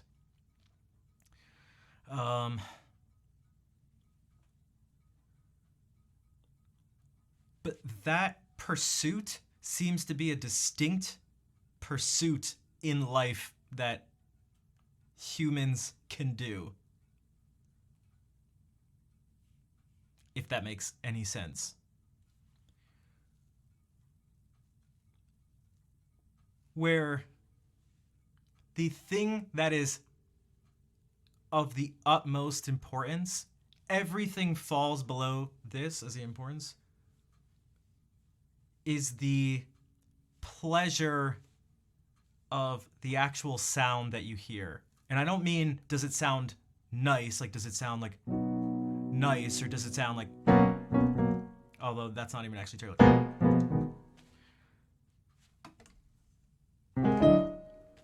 Okay, I don't mean nice or not nice like that. I mean like,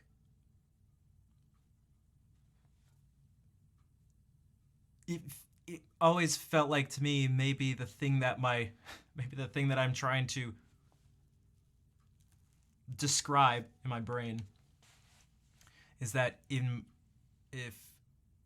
if you're writing serial music, which we did some in college. Casey, thank you for the, I almost said 18-month sub because Casey 18. Thank you for the 11-month sub. What's up?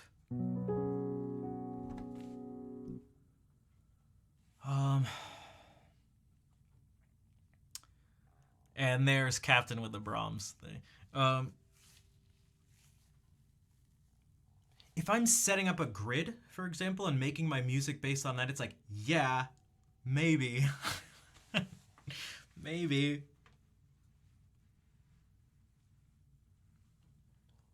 But now the sound is like serving the idea. The sound is serving the grid you set up. The sound is serving... It's like the grid you set up is of the utmost importance. The actual thing you hear won't end up, is like almost inconsequential. And that pursuit feels like a different pursuit than at least what I tend to be drawn to and what resonates with me. Also, feel free, anyone at any point, to ask me to clarify stuff, if for nothing else, for my own sake. Or if any of these things make sense to you or don't make sense, or you agree with or disagree with or something like that. Because we can maybe think about it like this too.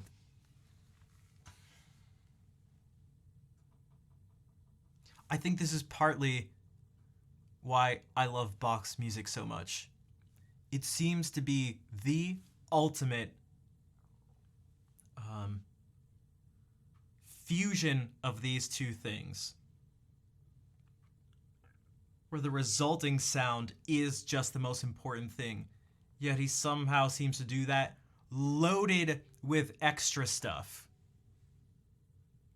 loaded with purposeful patterns, loaded with extra meanings, loaded with like clever stuff, but never making the music suffer for it. And if anything else, somehow the music is like better because of it. And you can maybe think about it partly like this, that even in a fugue where it's supposed to be very compositionally or architecturally rigid, the fact that when writing a fugue you have tonal answers. Oh god, I told you guys not to think about the details, but I don't know if this is gonna work without knowing the difference between a tonal and a real answer to a fugue subject. The fact that a fugue, the fact that the answer to a fugue subject would ever be modified sort of speaks to the fact that the sound ends up mattering more so than anything else, even when you're doing something as rigorous as writing a fugue. Because if not, you would never alter part of it. The sound of what? The sound of the answer. So maybe okay. All right. When you have a fugue subject, oh god, this is for just everyone, okay.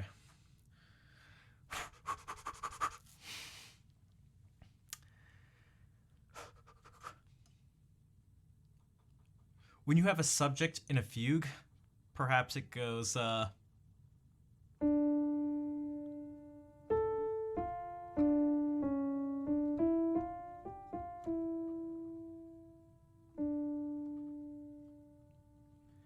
All right. What happens is you have a subject and then you have an answer.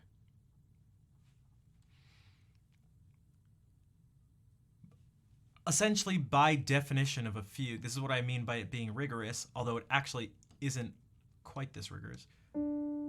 We started here on this note, D, and we went up 5 notes, and then went down 3 notes, and then went down 3 notes. You know what, let's just keep it, I picked the fugue subject to the Art of Fugue, the first contrapunctus from the Art of Fugue. Okay. Let's just we actually don't need the rest of it. We can just take these notes. Go up 5, go down 3, go down 3. And then what you do is you jump up 5 notes, and that's where the answer comes in. And in a fugue, you're supposed to go, and you jump up 5 notes, and now you preserve everything relative to that. So we should go up 5 notes, down 3, down 3. Take care, Zeus. Thanks for hanging out tonight. I'm glad you enjoyed the discussions. But depending on the other notes around it, sometimes we actually need to alter the answer so that it doesn't perfectly preserve these notes. Instead,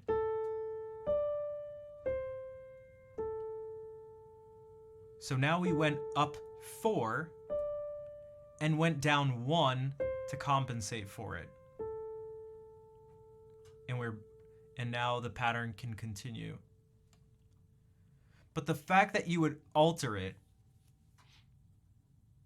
means that there's something, the pattern is serving the resulting sound. It's serving the music, as opposed to the sound just obeying the pattern. If that makes sense. This part, I promise, does make sense. This part does make sense.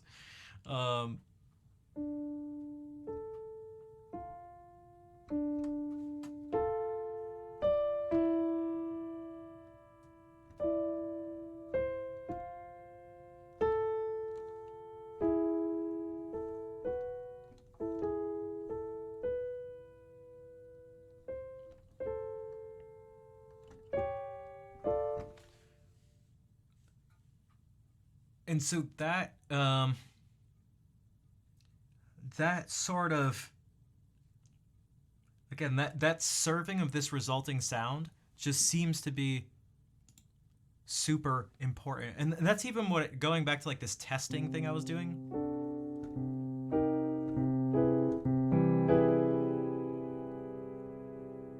This experimentation for me needs to serve the music.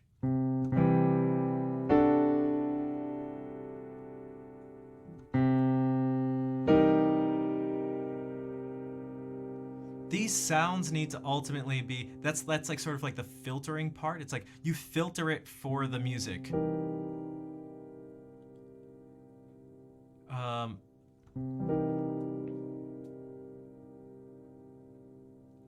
There are so many thoughts in my head right now. Here's something I'm thinking about.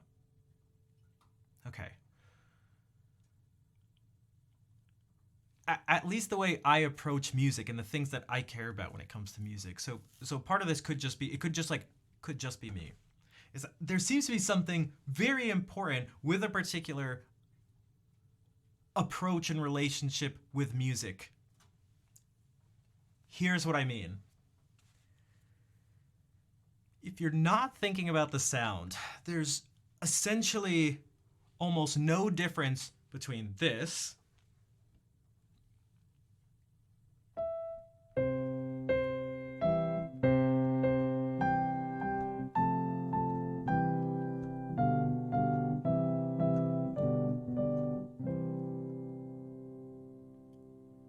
and this.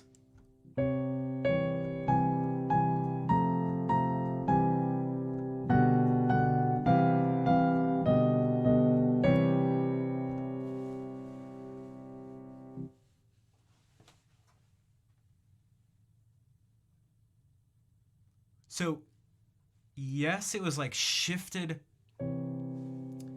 Everything was shifted over by a half step? Yeah, so okay, so the fact that everyone was just like I didn't tell you what I was doing either. I didn't tell you what I was doing.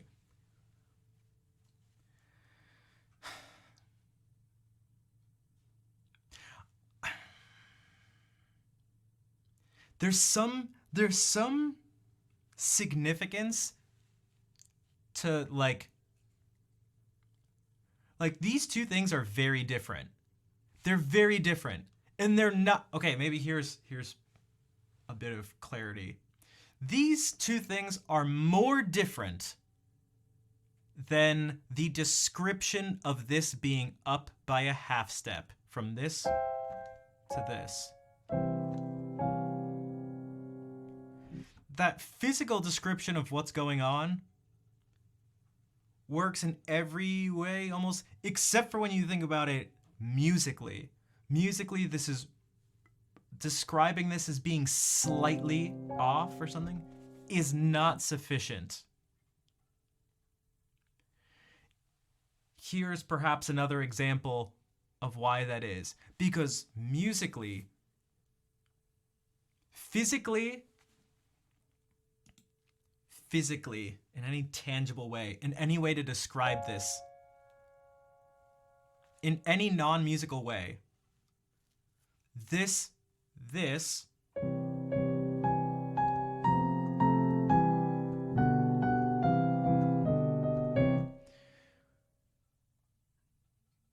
any non-musical way, that is closer to this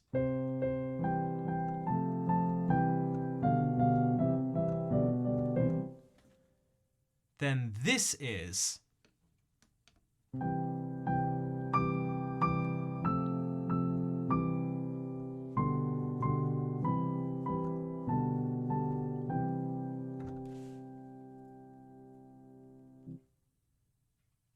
But musically, and what Tiger's saying here, so it's the experience that counts, experientially, this is actually closer. To offset things not by the smallest amount possible, but to actually offset it by 5 of these. Okay, so if we can measure the amount we can move, which we can't, by these half steps, there's 12 of them. So one of these, we move by the smallest distance, 1 half step, 1 unit.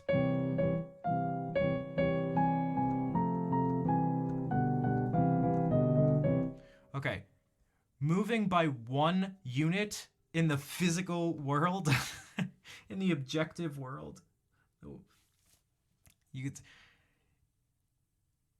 is farther. It's like musically farther than moving by 1, 2, 3, 4, 5, 6, 7 units. So it still doesn't, it still sounds off.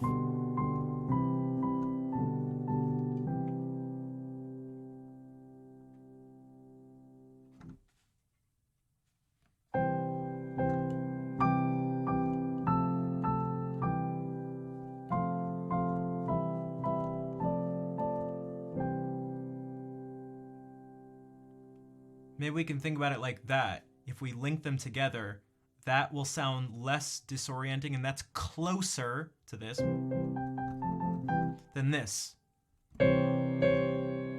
This is... Right, and I don't need to... Guthrie Govan waves on keyboard? I definitely can't. I am positive. I've never even heard that. I don't think, but I know enough of Guthrie Govan to know that I can't do that. It's closer to using substitution chords. Well, that's the thing. That's what's, you know what this kind of comes back to? Because yes, it has to do with harmonics. It has to do with the laws of physics. But there's also this way of thinking about it. This is, because what I did is, one of the ones I did, I played in C major and I started on C. The one that's a half step away was me playing in C major, but starting on C sharp. That's the one that's physically on the keyboard the closest. If you move up 5, though, that was this one. That's as close to C as you can get. So somehow this, again, this circle is another result or an indicator of like how we tend to experience things harmonically, at least.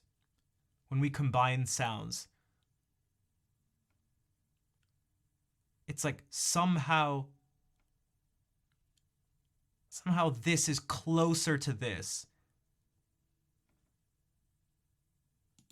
Somehow this is closer to this than this is. But it's like, obviously not. Look at how close they are. But it's like, not. Yes, physically. But like, not musically. And so maybe if something as simple as this, hey, these two are closer together than these are, if that's difficult to like describe or discuss, then I can only imagine the thing we were discussing before about tonality versus atonality, and then atonality, or antitonality. That's like infinitely more complex. Oh my god. It's like an Aries Taurus cusp. This is so Aries. That's so Aries.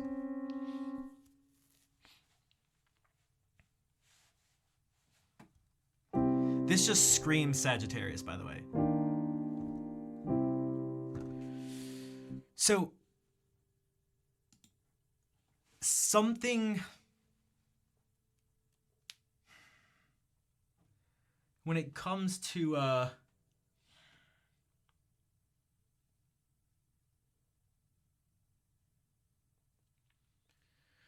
music in like a very pure sense. Pure is not the best word. There's something here. There's something here.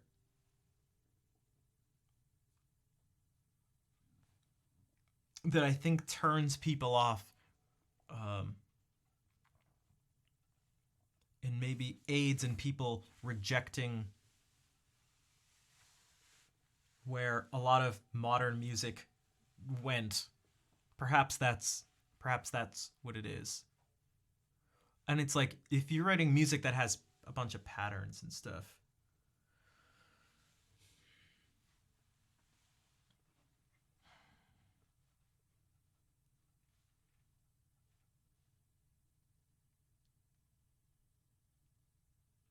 I promise I'm not my brain isn't freezing, by the way. I'm not like having I'm not suffering from a, I don't know, health condition or something.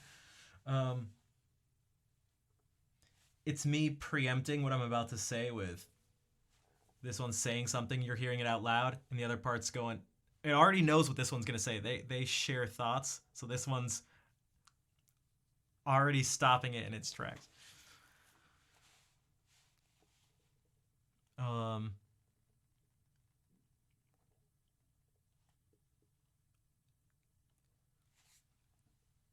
We tend to dislike unresolved dissonances. Yeah, and there's an idea of a really large idea of I'm not afraid I'm gonna offend. I mean, maybe there's a tiny bit of like getting distracted with someone being offended and be like, dude, what do you mean by that? Like, but it's more just, this is how my brain always works, by the way. If nothing else, forget about anything music related. This is how I go through life.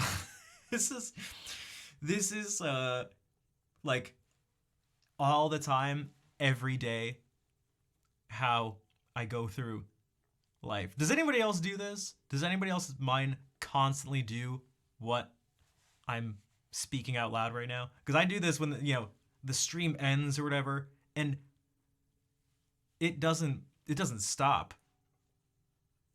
I'll just keep going on about whatever, just constantly. Pretty sure my entire existence has been what you're seeing here, so maybe um, it's happening right now. So, okay. Give the brain a rest. I can't though. Actually, I can. I can. I won't get into how that happens.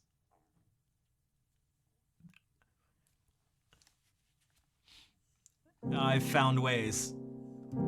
They're not. They're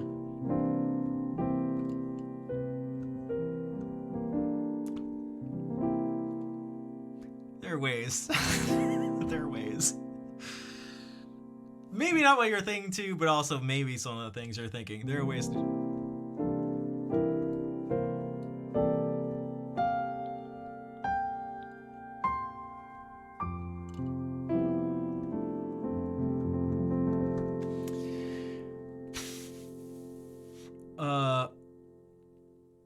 So what was I saying? This is also why I get distracted too a lot of the time. But it's a double-edged sword,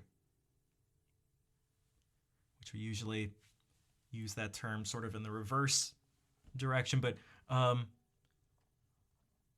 because I attribute that to being able to improvise endlessly. Because for me, that's just a musical. This is just the musical version of the conversation when I'm improvising. It's 3 a.m. for you, but I don't know. Oh, it is. Yeah, it's a little past 10 p.m. I was playing some music that would have been nice for you to sleep to, but maybe not at the moment. Also, this helps me think. Well, I don't do it on purpose, but like think like a million steps ahead.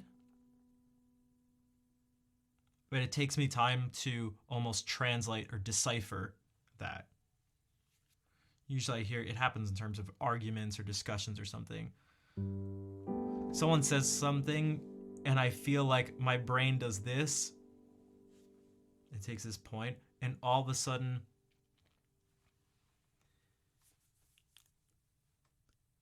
even right now, this all just happened, but now even the explanation of the explanation takes time. It all of a sudden branches out these different places, and each of these branches has its own branches, and each of those has more branches, and it's like it just goes like this, and I can sort of see where, depending on the nature of what's being discussed or thought about,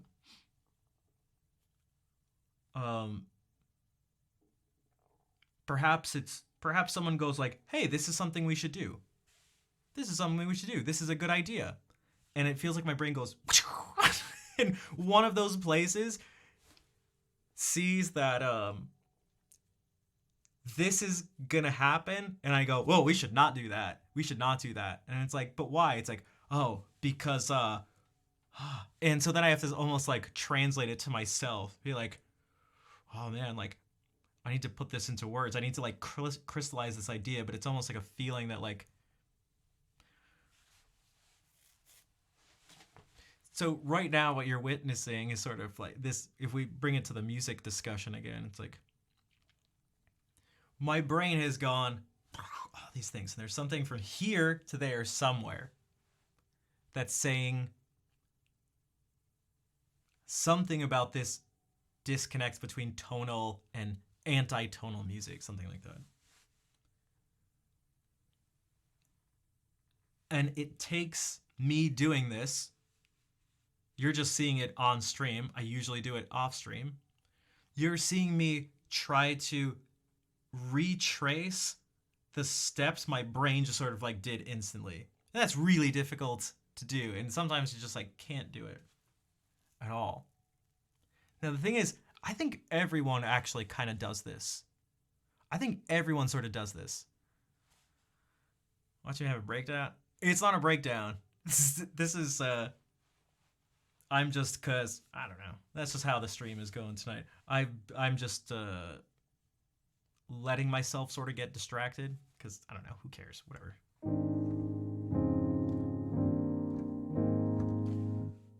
I think a lot of times people think things. They respond to situations.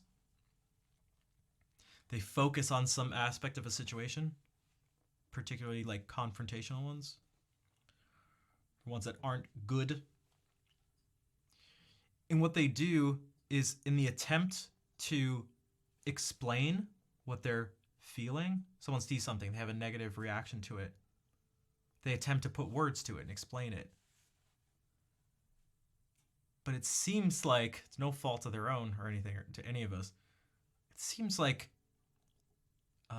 they maybe don't do the best job of actually identifying and then articulating what seems off to them. So they say something,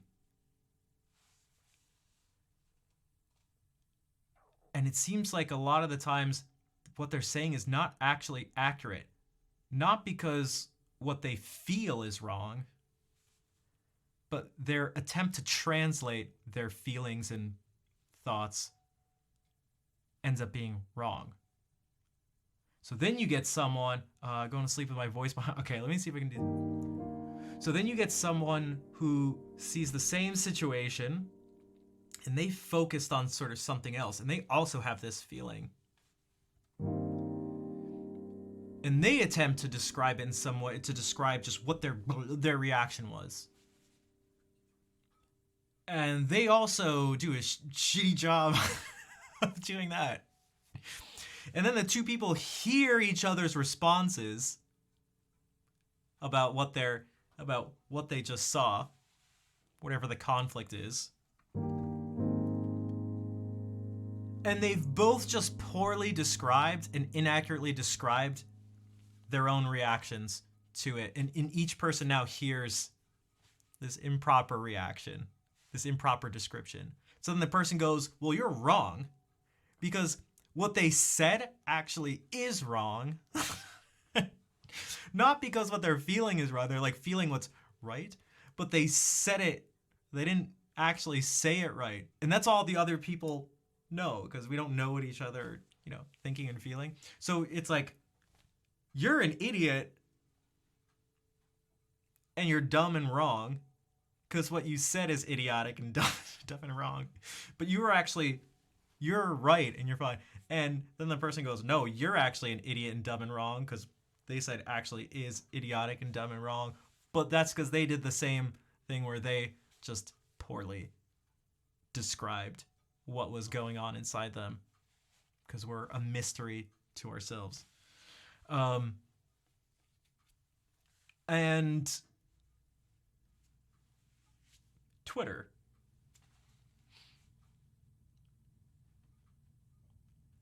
Sounds like Twitter, Sun Temple says, and that's exactly it. Now, there's more things at play on Twitter. There's way more things at play on Twitter. But I feel like there's people who just aren't even trying to understand what the person's saying. But even if everyone was just the nicest, and trying to understand each other, I feel like we'd still just struggle. So again, that's kind of what's happening to here. I'm struggling to even understand myself in these things, but I know there's something true here. There's something deeply, fundamentally different about my response to this. This is on a core level different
it's different than this.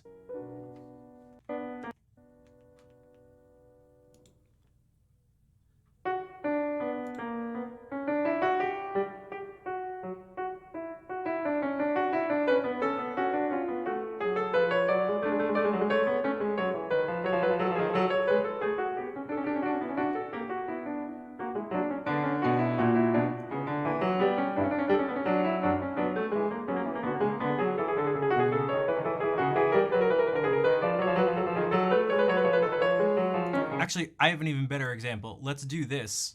Let's do this. I want this specifically on an organ.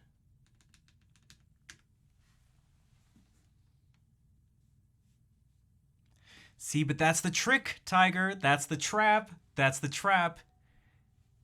That's the trap. Because this has meter. In fact, it's very clear. And there's certainly intention behind what Schoenberg's doing. And I'm not doing that sarcastic. There's clearly, like, this is clearly rest dun dum bomb bum ba dum dum dum dum dum dum da da da da da da dun. Bum bum bum dum bum dum dum bum ba ba ba ba ba ba dun dun dun dun dun. Hey, Shafe.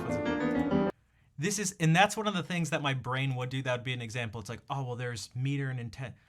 And so I'll go, but maybe one of the differences is that there's, because maybe one of the differences is that there's meter and intention. And this one already knows what it's going to say. And he goes, oh. To taste. But there seem to be differences in tastes for sure in life. But I guess what I'm saying is that I feel like there's something else at play that we can't simply say is just up to taste. Also,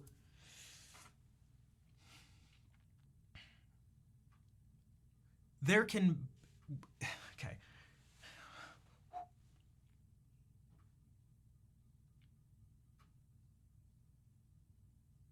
So one idea, I don't know if this is correct, but here, I'll just give you some more insight into my thinking. A part of my brain just went, well, perhaps things are different. You can have things taste different because they're different. So, okay, what the hell does that mean? Yeah, thanks, Captain Obvious. In order for someone to have different tastes in something, be like, I really enjoy this and I don't enjoy that. And someone goes, I do enjoy this, but I don't enjoy that. Oh, we have different tastes. Like, but those things then must be different. Or else both of you would like both of them or dislike both of them. But you wouldn't make that distinction unless there's something different about them.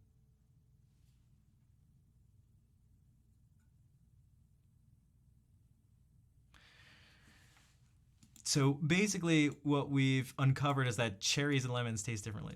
Okay, so, but what I feel like here is there's, I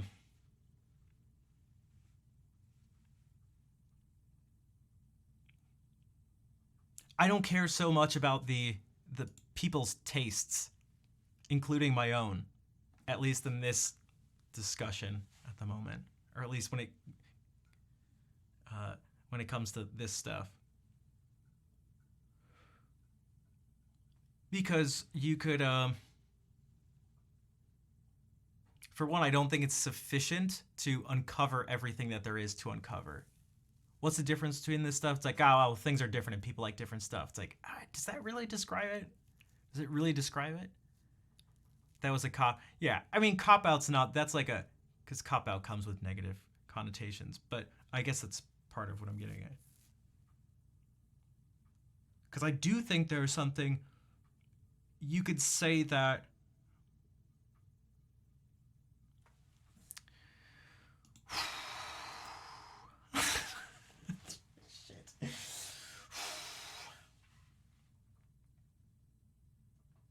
I'm going to use just some basic examples just for because it doesn't need to be.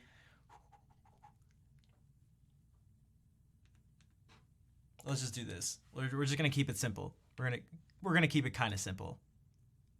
We're going to keep it kind of simple. I think these two things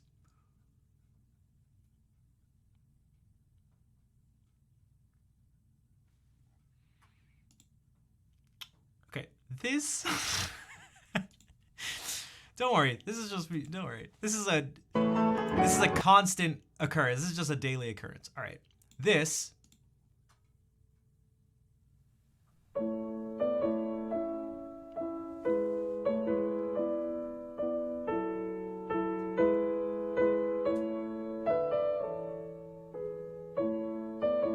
is musically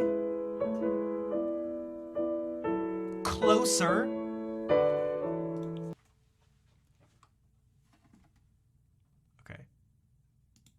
So in the way that this G is musically closer to this C than this C sharp is to this C, I think this piece of music, this first movement of Mozart's Piano Sonata number 11 in A major, K331,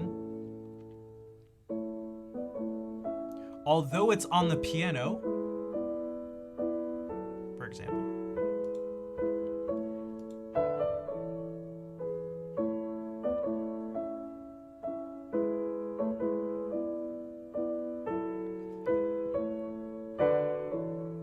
I think this is musically closer to this.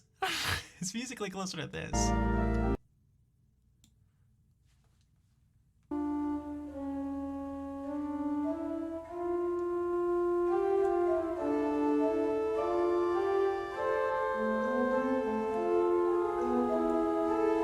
And let's actually go for it.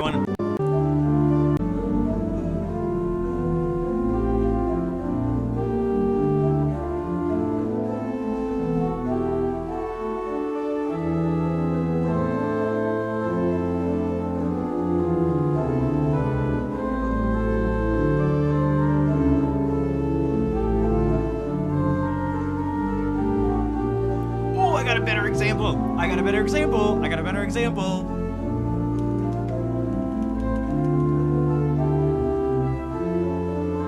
Or was it a gavotte?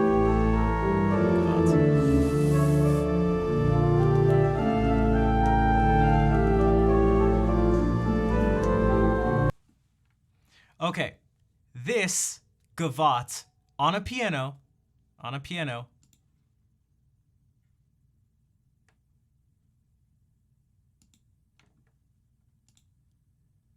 So here is a gavotte on a piano.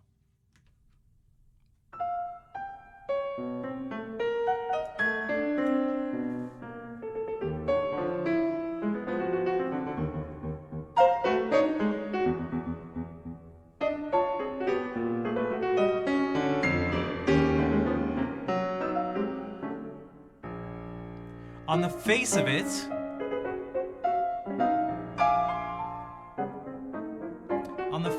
it, in a certain sense, in easily describable ways, this should be closer to what we're about to listen to. We're hearing the sounds of a keyboard, relatively, I don't know, the same number of, notes or, like fingers being used to play.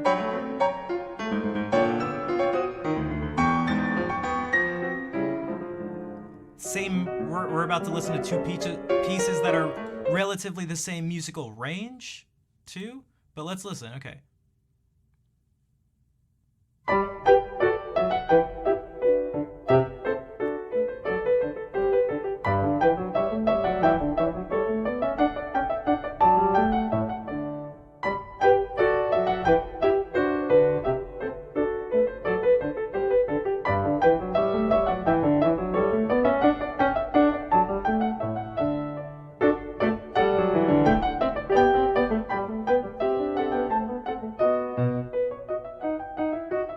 Okay, I think these two are musically farther away on, remember, things can be,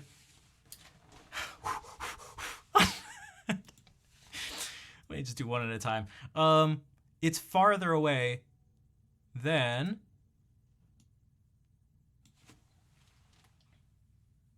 you know what? Why not? Why not?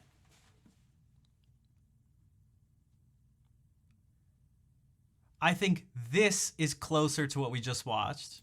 This is musically closer. To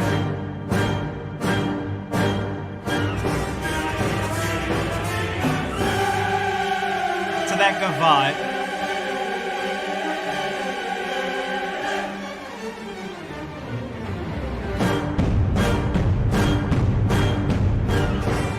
That guy's hair is so shiny.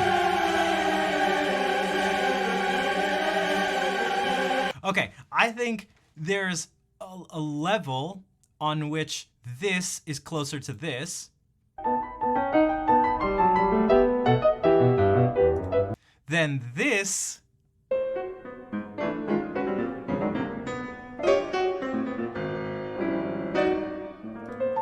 is to this.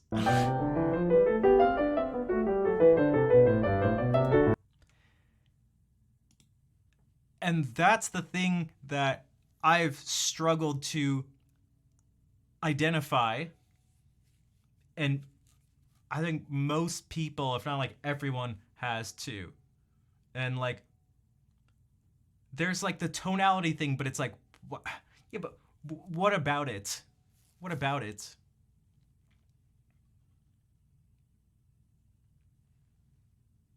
It's sort of like this, because there's all sorts of ways in which things can be the same and different. Imagine you have a large green triangle. Oh my god. A large green triangle, a large red square, and a small green circle. These two are the same in terms of their color, but not their size. These two are the same in terms of their size, but not their color. And like, what I'm trying to identify is the analogy. It's like, okay, so we're not talking about the color of these pieces of music, but what's the thing? What's that thing that's like tying them together?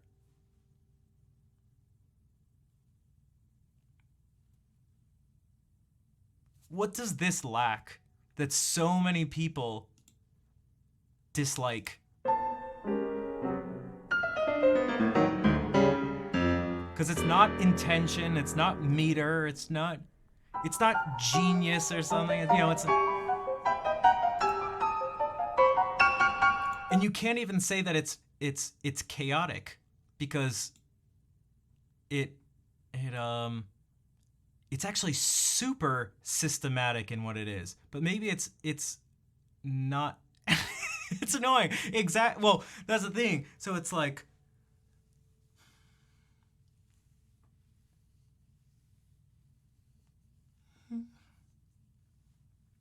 so hey, type delete. Whatever makes this, and here's the thing, whatever makes this, whatever the word is or something, whatever description we can identify, that whatever thing like we can use to describe that fundamental difference, whatever that fundamental difference is, whatever this is lacking, that's where the taste then comes into play. I tend to like the taste. I tend to dislike the taste of this. Very much so. This is like cilantro for me. I don't choose to dislike cilantro. Who here really dislikes cilantro? I've heard soap. I've kind of tasted soap. Doesn't seem to taste like soap. Someone recently mentioned cilantro tastes like a stink bug. Never tasted a stink bug either, but I know that smells and taste are tied together. So maybe. Cilantro tastes like cilantro. It overpowers everything. I very much dislike it. So whatever the difference is between cilantro and the stuff that I do like, I don't know what that is, but there is some huge difference between them. Cilantro has something that the other stuff doesn't. They have things that cilantro doesn't.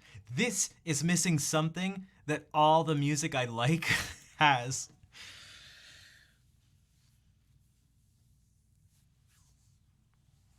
Maybe that's the way to put it. But what is that thing? And is it just the fact that it doesn't seem to resolve? But it could. I could imagine ways in which this music would resolve. Perhaps it's the connection or the disconnect from. Perhaps it's too far away from the Overtone series.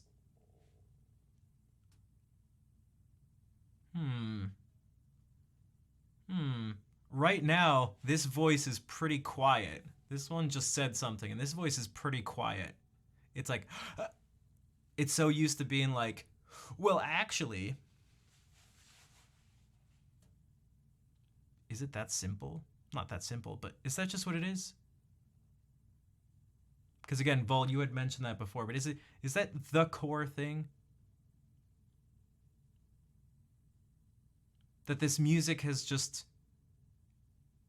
deviated, is detached itself from the Overtone series, whereas jazz, that's how he got into this. Is that what happened? Jazz continued, jazz expanded. Maybe this is, and again, I'm just saying this stuff out loud. Perhaps jazz, like classical music split off and it went like modern, classical, and jazz, and they kept getting more complex, but this one stuck with, it was always like, oh, hey buddy, it was always holding the hand of the Overtone series. Hey, how's it going? Let's do some crazy stuff. Come with me, Overtone series. Oh, sure, I'll come with you, jazz. And the classical world was like, Overtone series, we can't be friends anymore. Or you can't be my pet anymore. I don't know, whatever this analogy was. Which would then bring up another question, but that I'd be fine leaving that as a totally separate thing, which is why we're so connected to the Overtone series. But maybe that's it. Maybe this is just so far removed from physics and music's connection with physics that it's just like, my brain doesn't register it as music. Perhaps for me personally, personally, in my opinion, in my taste, personally, for me, have I considered it just pretentious? Kind of. I think I kind of considered that earlier when I was talking about, honestly. I was like, could this just suck? I don't know.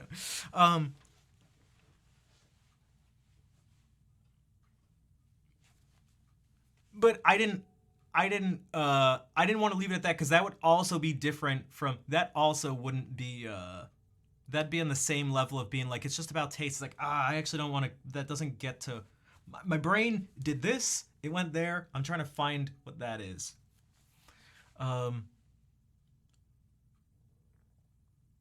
So perhaps the things I call music or something like that are things that explore the laws of physics of how objects vibrate. I can foresee a few jokes there, but perhaps this.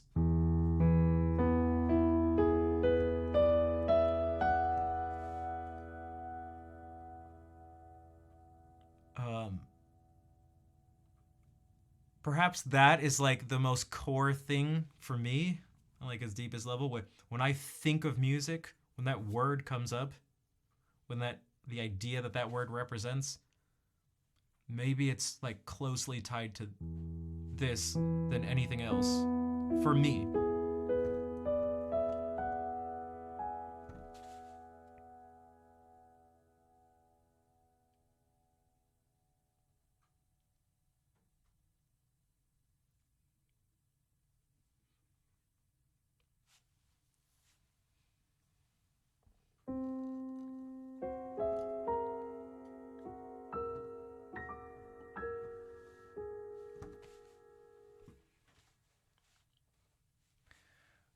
And it maybe is the thing with like rap too, when people go, rap's not music.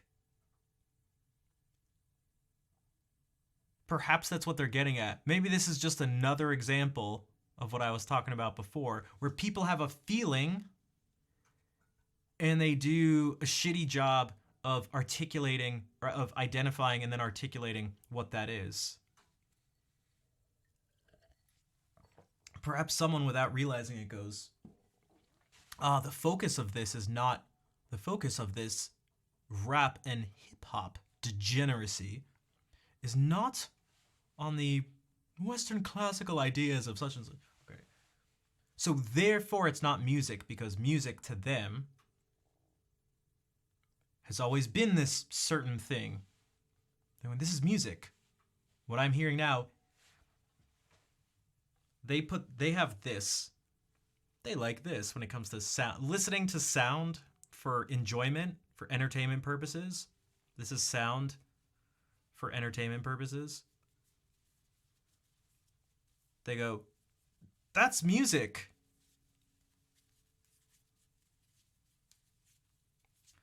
And so then, well, it gets to, Al, I think this is actually gets to what I was talking about before.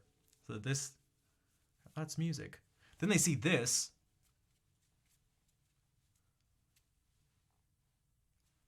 And they're like, this is not this. So that, and I call this music. So this isn't music. Because this is not the same as this. Because they're right. This is ridiculous, by the way. This, just follow. This isn't this. And if this is music, then this isn't music. But they're not doing that. They just see this and go, not that. They don't even go, not that. They just go, that's not music.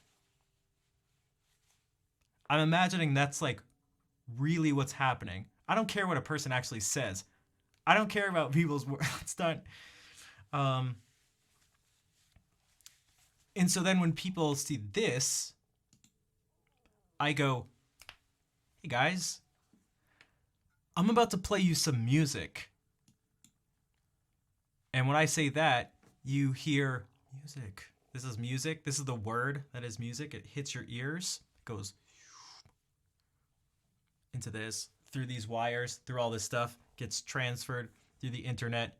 Boom, goes to your computer.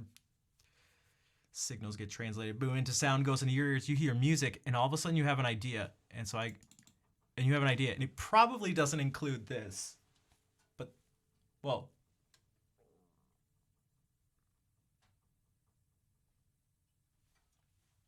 sure.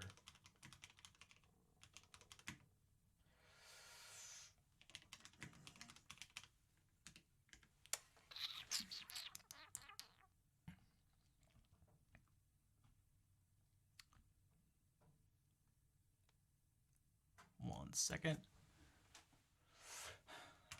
Let's see.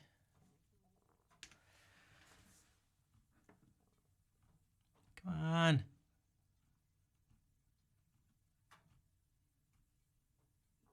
All right, whatever. We'll just do this.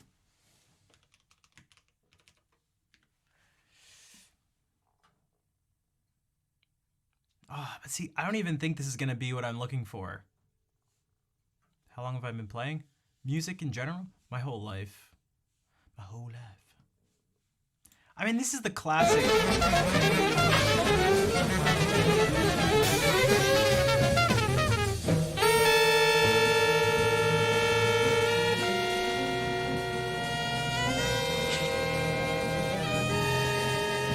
So that's not two tabs open on YouTube, by the way. It's a single recording. It's a single recording. So when I said you're about to listen to music, you probably had an idea. That probably does not resemble your abstract representation in your mind of music. When I said there's music, something came up. It probably wasn't that. How about this? Was there anyone that's like, yeah, this just fits in?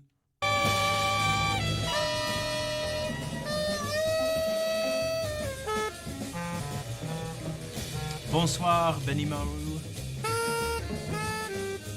Oh, that almost sounds like It almost sounds like music right now. Gotta step away? It can't be because of this.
Guys, you want to hear some? Should I play some music now?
things are very different.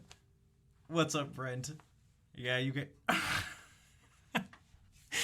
Oh my god. Yeah, I look. You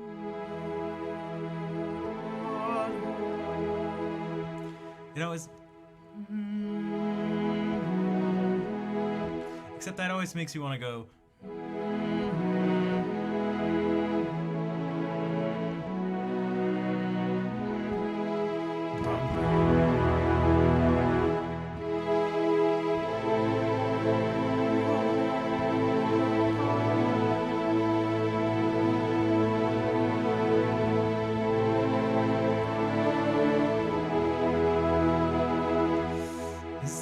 I don't know. I just hear different. I do feel like I pick things from different places.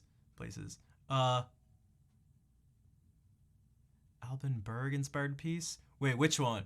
The thing I played really quickly was Ornette Coleman. What I think of when I think of although we listened to Alban Berg earlier. Boom! In the very next tab.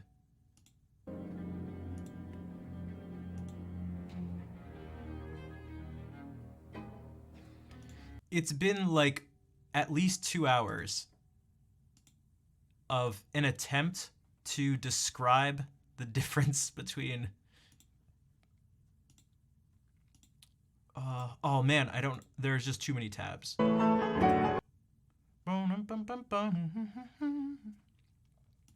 Also, Brent, I don't know if I mentioned it when you were here, but I've been doing some serious work on improvisation, and specifically recently it's been a lot of Baroque stuff. You did? Okay, yeah. So I've been trying to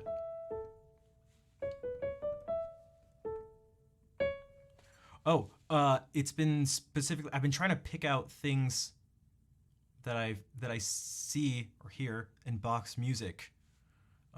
Although there is, as I've been doing that with the Well-Tempered Clavier, I have like my brain primed for that.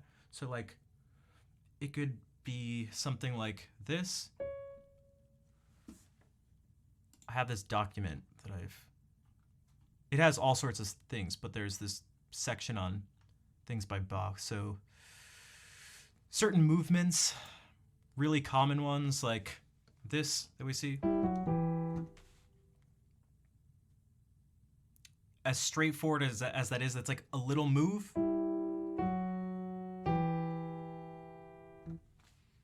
Right? Yeah, it's just this.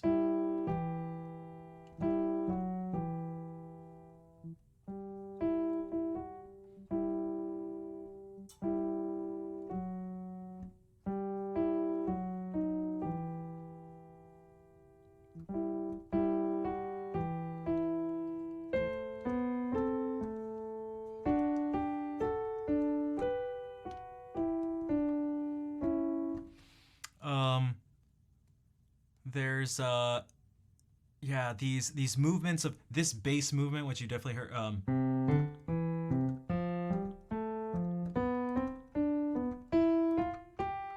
We can just do that through the circle of fifths. You can do stuff like go.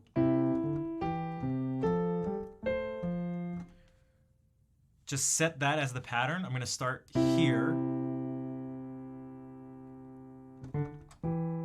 Or we could actually use these. Except that's, well, what it's...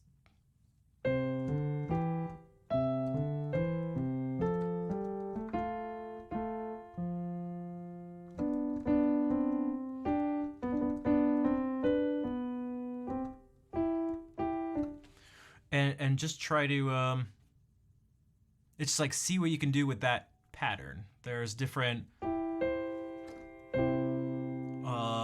bass movements for cadences.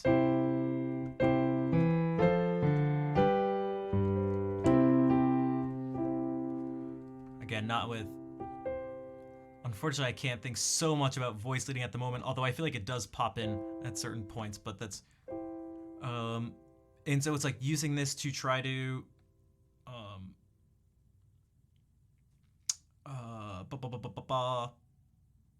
using this to like modulate with one of these.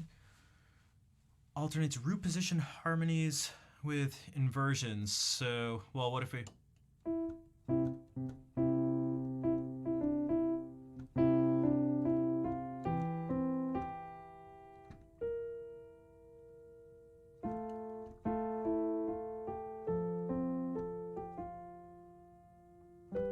I guess it would be oh,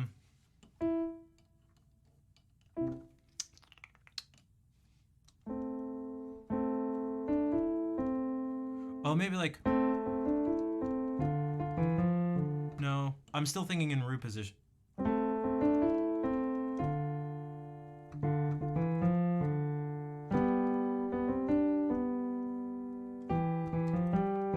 Although that could have been this. Whoops.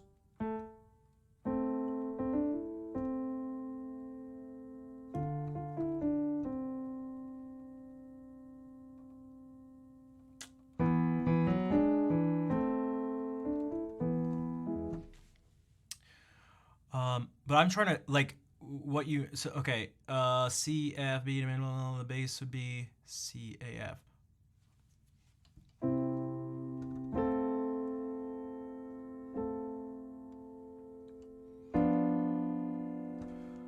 Do you actually have, by any chance, can you think, it doesn't matter if it's for keyboard, where do you happen to have even a little section of a piece that you could point to for that? Because that's another thing I'm trying to do here. Any of these like really specific things, I'm trying to have for myself and just for, I'm trying to actually point to snippets of pieces. So I've been writing down like this one, the one I used was, this happens all the time, but it was like just picking one, the classic like Bourrée in E minor.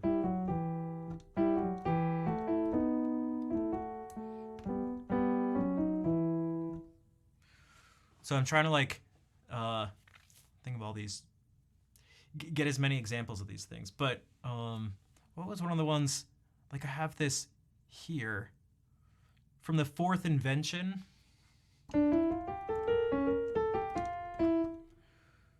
This, I called it note displacement.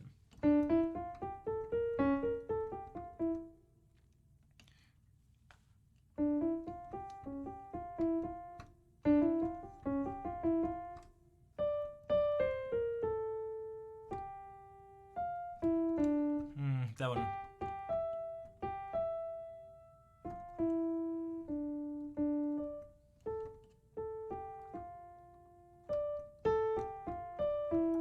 Okay, so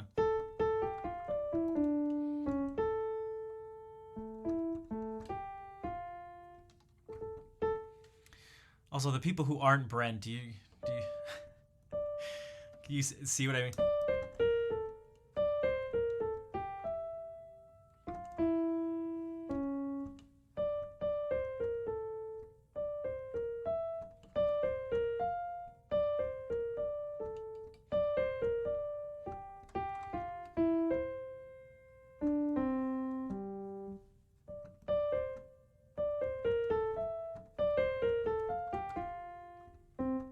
Oh, that's a.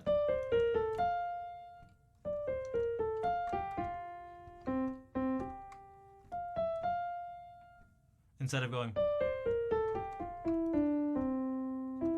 or something.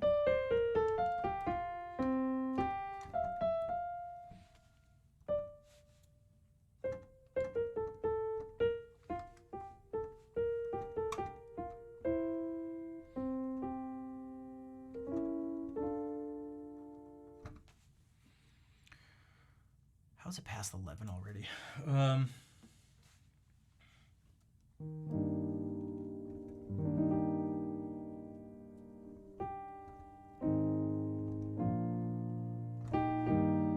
Oh, that's what I was saying before with, okay.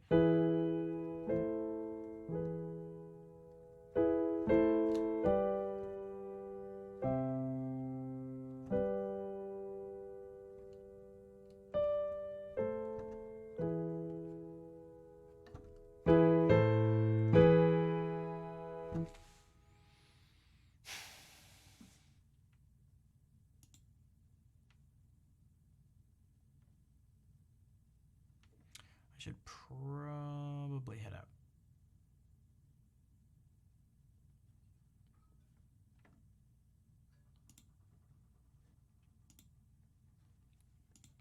Maybe I can play the ending song first.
thank you to those of you who stuck around. The stream is kind of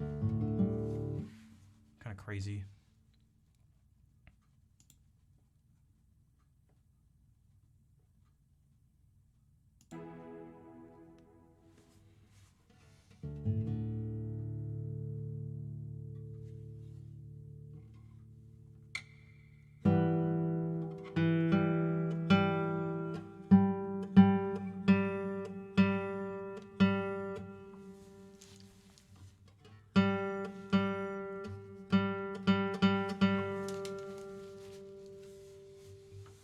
One of these guys is loose.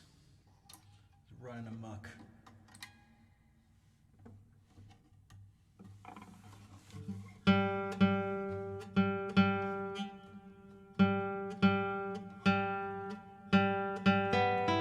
There we go.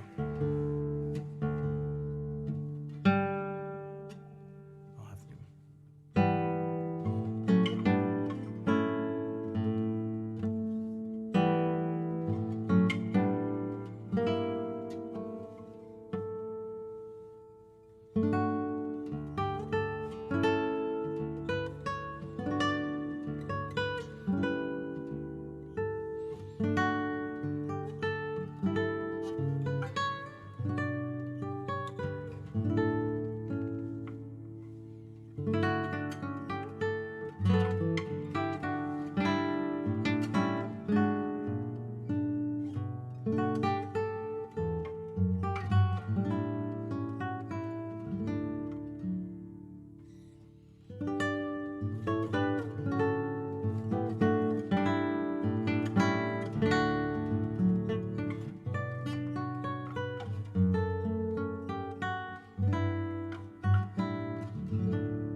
Thanks for all the hearts, everybody.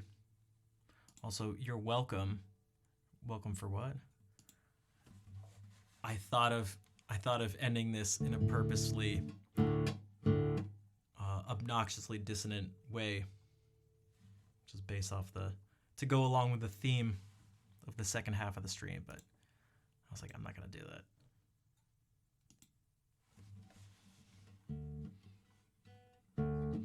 Oh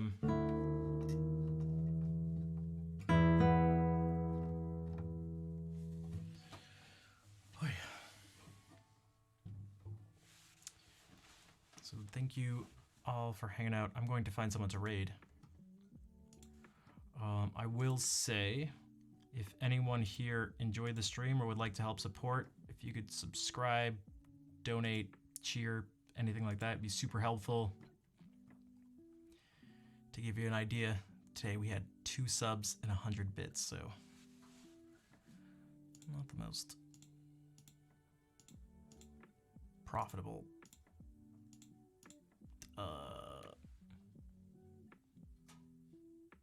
thing in the world. You found one? Nice. And if you have any other things you can think about that's like very specific, but also occurs a lot, just characteristic, like these specific characteristics. And it can be just like Baroque stuff too. But English Suite number 5, E minor prelude 12. Vol, thank you for that sub to Brent. Brent is a fellow Bach lover. An excellent piano player. Which is why he was able to find it. Okay, hold on. I'm gonna look at this and listen to this after the stream. But and Vol, thank you for gifting a sub to Choco Mint. Anybody want to help Vol out? Anybody? Anybody? If you don't, I'm gonna play. Don't make me do it. All right. I didn't want to do it. You asked for it. You asked for it. I tried to do it the nice way.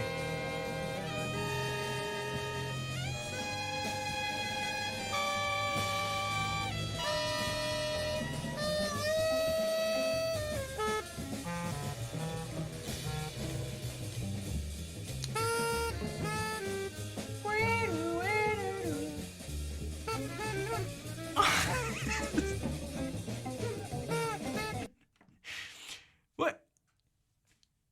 It's improvisation.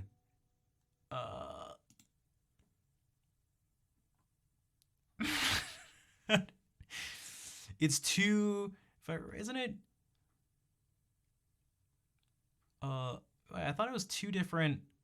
I thought it was two different groups. They're just all playing. It's not even like, I guess, kind of polyphonic introduction. Brent, you like polyphony? You love polyphony. You love polyphony. You love polyphony. I mean, come on. Hold on, what is this guy saying? When it first came out, you were 21. You thought it was chaotic jumble. 6 years later, I find it exciting. It took me... See, this is what I mean. This is what I mean, though. This is what I mean, though. I don't know about this video. I thought it was crazy. But then, now, I really like it, and I can make sense of it.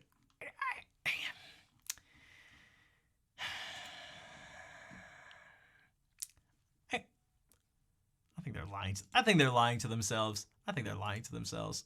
This is bullshit. All right, probably we'll listen to Glenn do it. Well, I'll listen to Glenn. I'll do this later though. Oh, look at that stare. Look at this man. Look at this man. Look at this man. This is polyphony.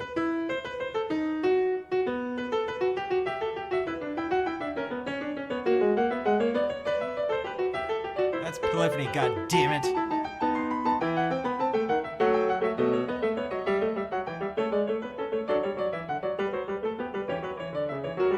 Wait, is that already the bar you're talking about? Because that's certainly, that almost kind of just sounded like it.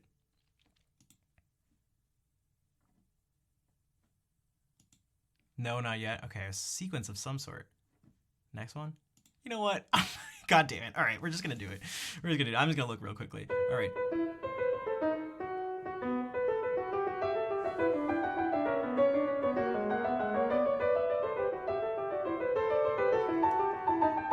Oh, nice. It even has some number, too.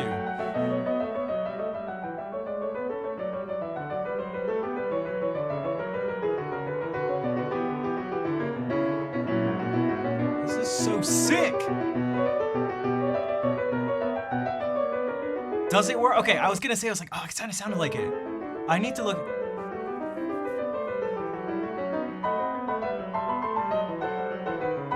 Quelle musique incroyable. Exactly. This is the one you were thinking, yeah. So what I'm gonna do is later on, I'm gonna actually go through this and pick out the exact notes. This has been my so this is the way I've been explaining it to people. I've listened to so much Bach. I haven't played as much actually as I've listened to or would like to, but I realize more and more how much intention is involved when it comes to learning or understanding something. So just listening to Bach is not good enough. Playing it is better, but that's still not good enough. You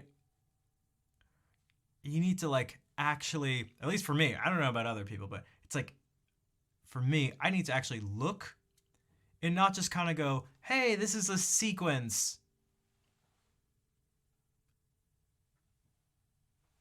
Like, that can't be the resolution at which I understand it. It has to be very detailed. And then I need to take that detailed, that detailed, I don't know, picture of it, and while improvising, move it around and do all sorts of different things with it. And for me, that's how I can like really internalize and understand things. Beats 1 and 2, every second chord is an inversion. Okay. That makes sense. Yeah, because it's going E minor in root position, A minor, but there's a C in the bass. C in the bass. Yeah, D major, and then it'll go to G, but there's a B in the bass. Exactly. Okay. So I'm gonna look at this even more, and I'm going to, yeah, I'll see what even larger sort of principles. I'm gonna I need to just essentially I just need to mess around with it. And they're also doing the voice exchange thing. So that's what I meant by like, okay, actually that's good to know too. It's like finding more things about that. That's what I mean. Like I want to have as detailed of an understanding as possible. And then one day move away from Bach. I mean, it doesn't have to be like, this thing gets finished, now I just understand everything about his music, but this is I don't know, it's something I like doing. Analyzing stuff, and then not just for the sake of analyzing it, but to then use it musically. Can we listen? Yeah, let's do it. It's sick. All right.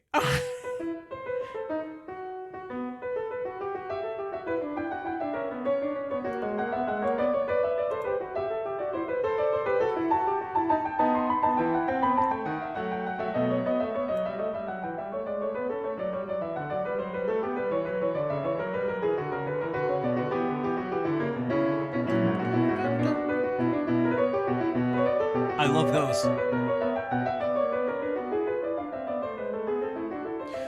What is that? Wait, that's from. Oh my god! Wait. This is from something else, but whatever. I can't.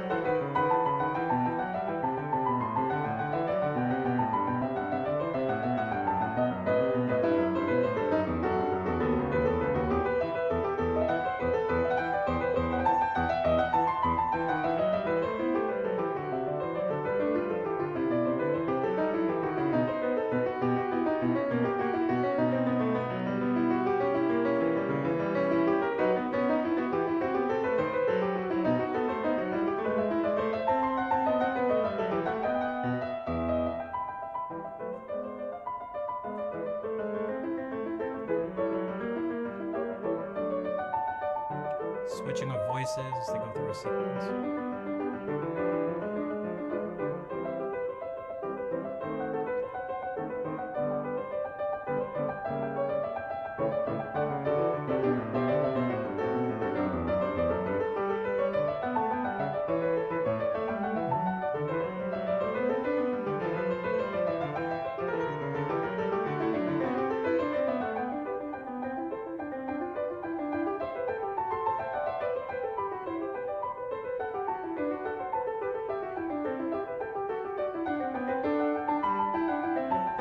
That was doing the same thing of the switching back and forth. Oh, that didn't.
like something from the...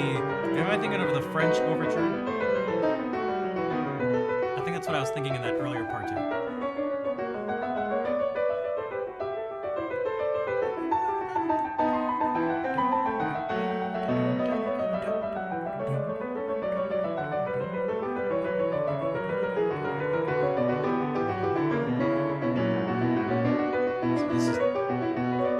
Quite the workout for you. This is good scale run practice for your left hand. This is definitely from the French overture.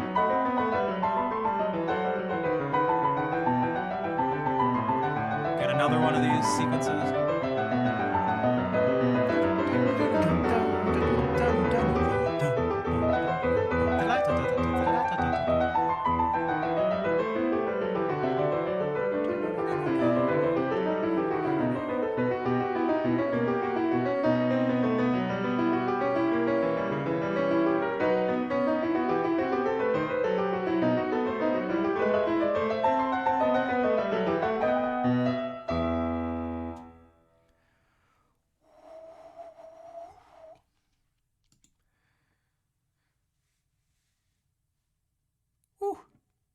Oh my gosh.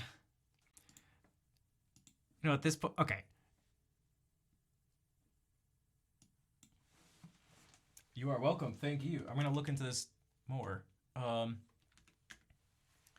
Dude, this is what. See, I know this stuff is possible. This, you want to see some crazy improvising? No, I don't care. What? No, you're gonna. Okay. This dude, I've been trying to. He talks about this stuff, and I've been trying to. I haven't gone into these things as much as I'd like, again, because there's lots of stuff. But you should maybe, if any of you are interested, check out this person. I don't know how you'd say that because it's like Baroque Grove or something, like Borough Grove, but he seems to basically specialize in like keyboard improvisation. So, and a lot of stuff focusing on Baroque music. So,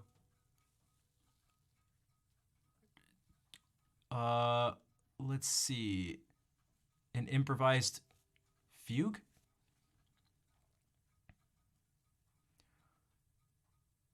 Let's see. What do you think? Baroque prelude and invention? French Baroque improvisation?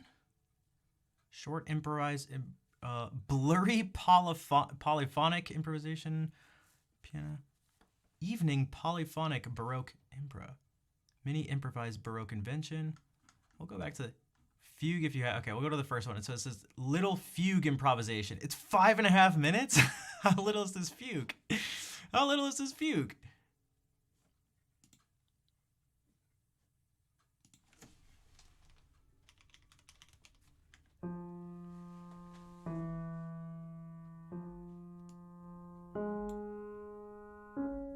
That's quite the subject already. What the?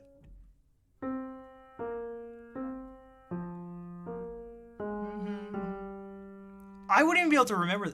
I struggle so much with being.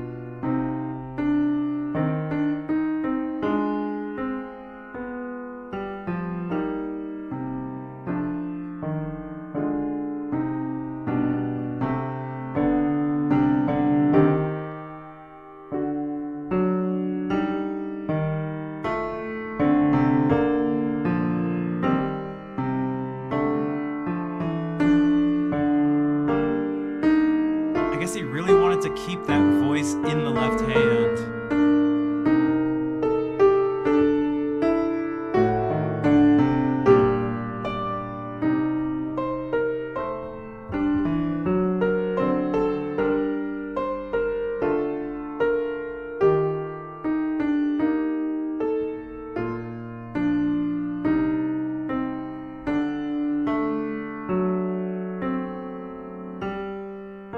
Hey, Izzy, what's up? How's it going?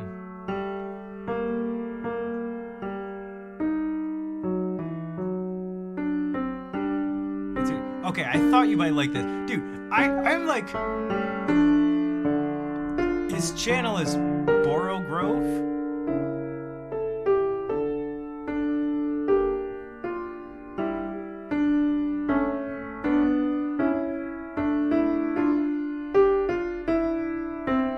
He has videos where he talks about like actually learning and working on like improvising and different ideas you can use.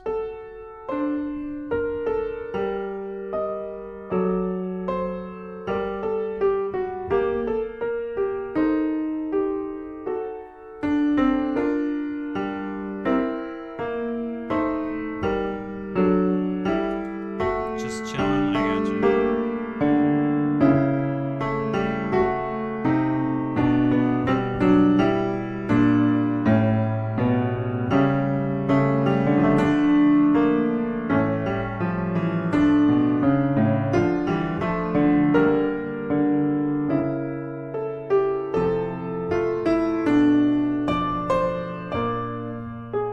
Subscribe to nice.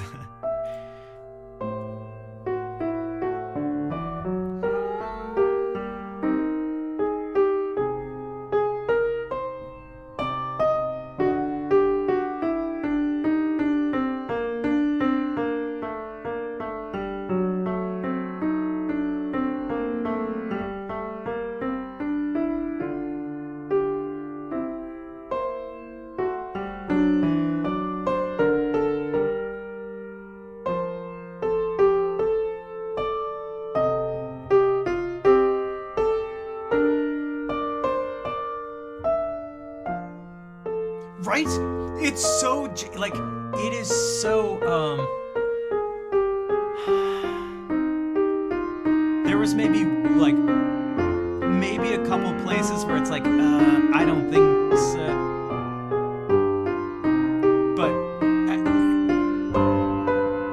I feel like that even happens with some of Bach's music too. I'm like, oh no, this couldn't be like he wrote that.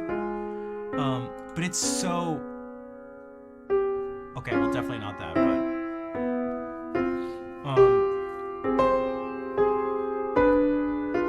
what's the word?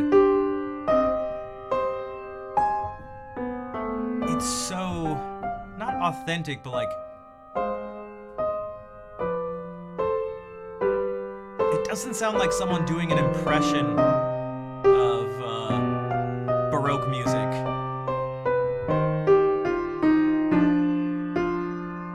Authentic is the word. Like, if it sounds very authentic, like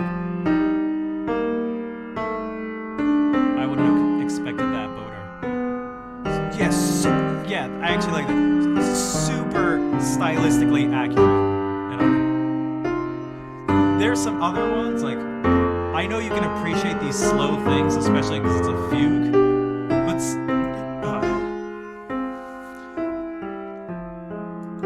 some of the faster things he plays, it's like, I am not really sure how he does it.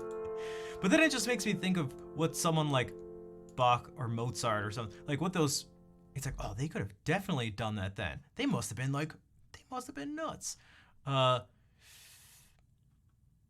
Let's see. It just makes it so believable. It's like, if this dude can do it,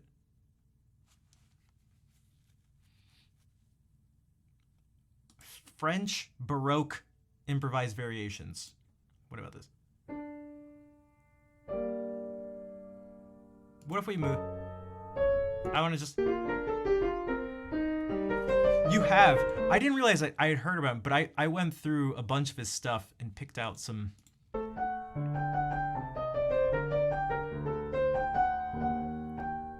I added a bunch of notes to my document.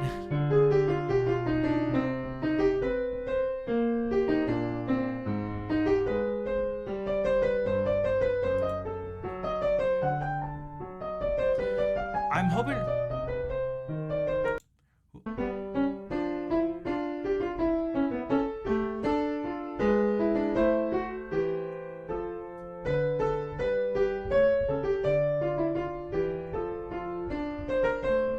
He has some stuff on a harpsichord.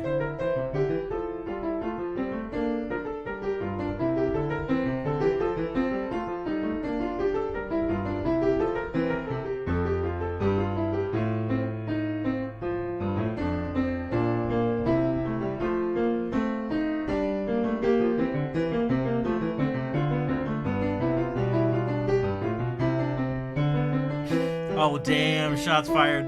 Shots fired. We could there was this. What is an Italian harps? God, there's so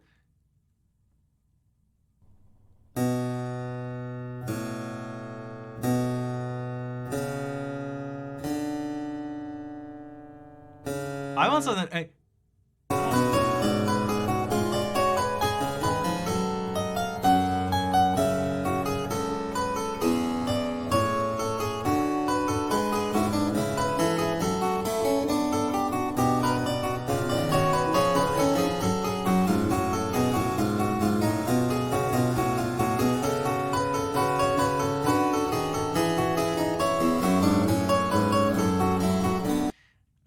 I actually want something even crazier. I want some crazy stuff. Baroque toccata? Is this gonna be crazy toccata? Oh, oh, it sounds like it could be crazy.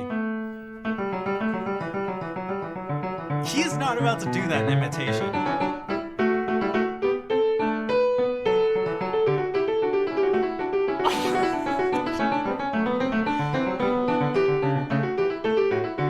Oh, I love Ted Green. I have a whole bunch of...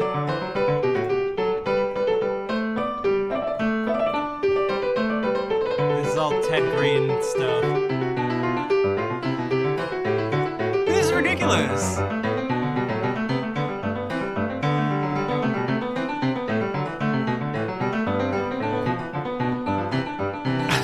It's copying your stream.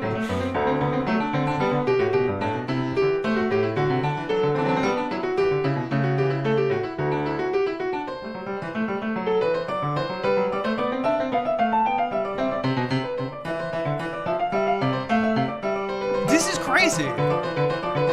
I feel like it's like, am I missing something or is this not insane? Like, what the hell is going on?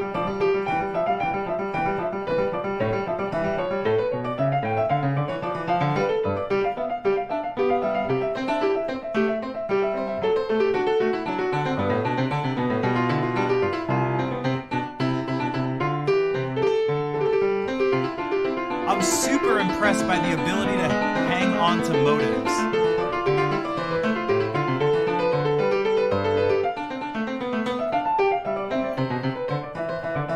Like, he doesn't deviate. He has that thing going still. I lose motives so fast. Those chains of suspensions.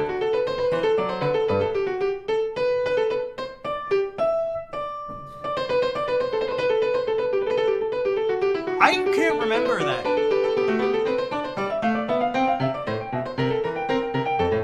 Okay, it looks like he dropped that one.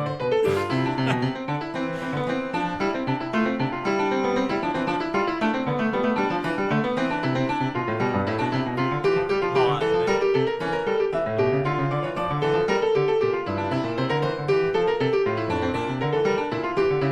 But like that sequence was like.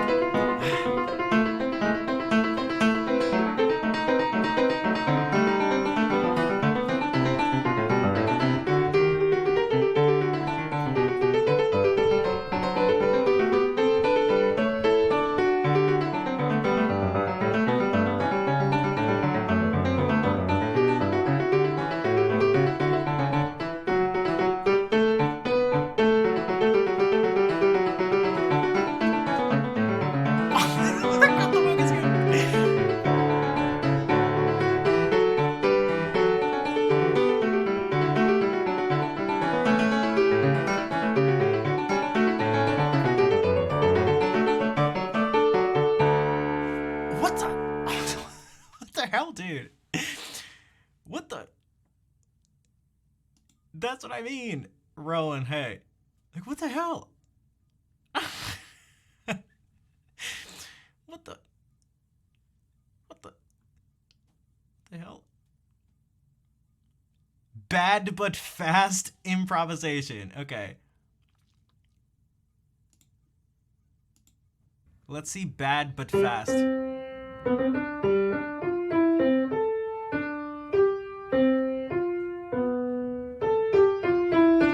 Also, I use motif and motive differently. I feel like motif, I always think about that as, it could just be a regional thing, but like, I always think as motif is actually like representing something, but it's like, I don't know. That's how maybe I'm thinking of like leitmotif, but.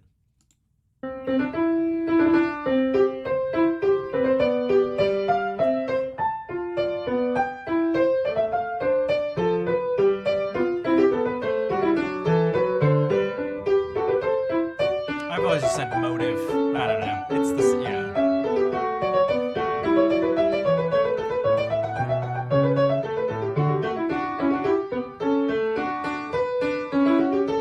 What may be interesting? So, like a few technical exercises. God, it's 30 minutes long. Today I want to show you 3 simple Thanks, Callie. technical exercises you can do on a piano. Okay, guys, to ready? Work your way up to Baroque improvisation. Okay. In particular, these exercises are designed to train the fingers both in strength and flexibility. Okay. To avoid thinking too much and problems with fingers clumping together and sticking together. And okay, we'll need sticky fingers. this kind of sticky fingers is bad. You know, worrylessness when we go to survey what I call mechanical mode of improvisation, which is just using simple patterns but repeated over and over, typically built over things like harmonic circles. So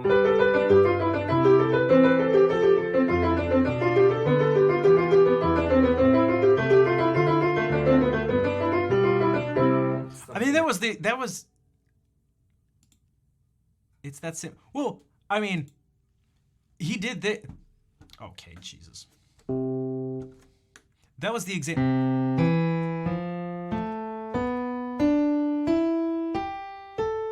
So C, F, B diminished, E minor, A minor, D, G. No, what is he doing in his right hand? Hold on, because let's actually like look at this for a second. Over and over. So built over things like harmonic circles. So okay, so he has like extra voices in there. In his right hand, he's got 2 voices. Things like harmonic circles. So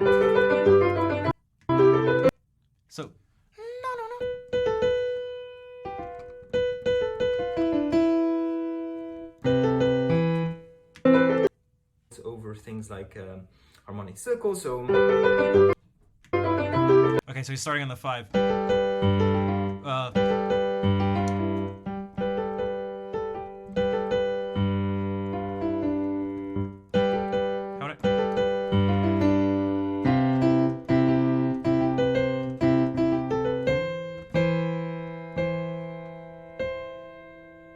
And then it should be.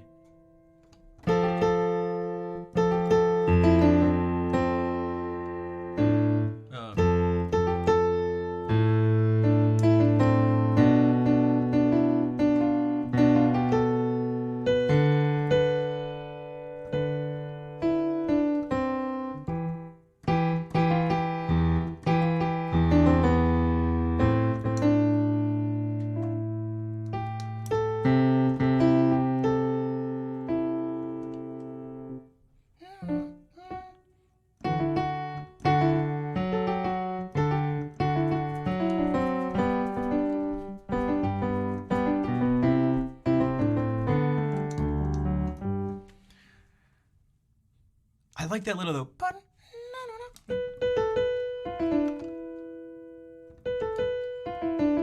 You'll binge this, yeah. Me and me, we're gonna be watching it at the same time. It's gonna, huh? What?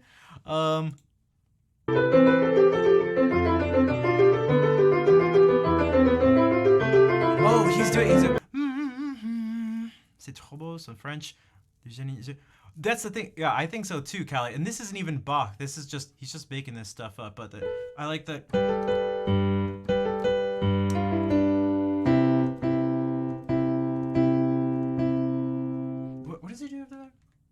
like harmonic circle. So built over things like I don't even need to look harmonic at the circle. notes. So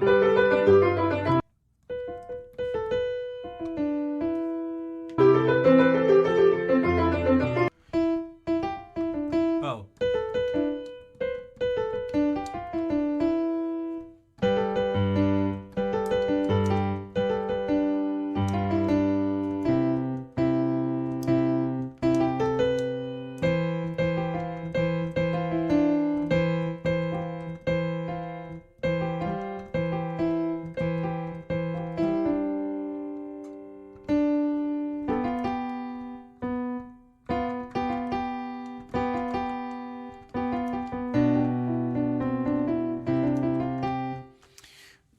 Yeah, this is way beyond the things that I was doing with this exact thing, which is what I was showing to, because I think Brent had to go, but I was just doing like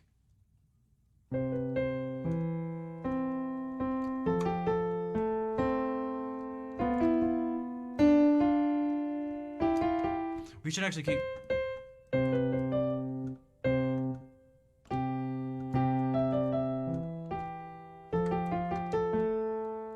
Although I shouldn't land on those.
That was one of the exercises I was trying to do. Just play 2 notes in the left hand. Play 1 note in the right hand for every 2 in the left.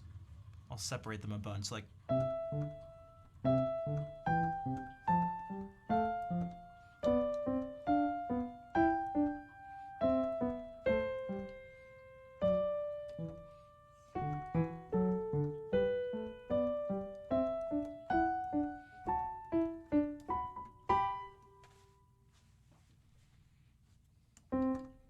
And you can do the opposite. I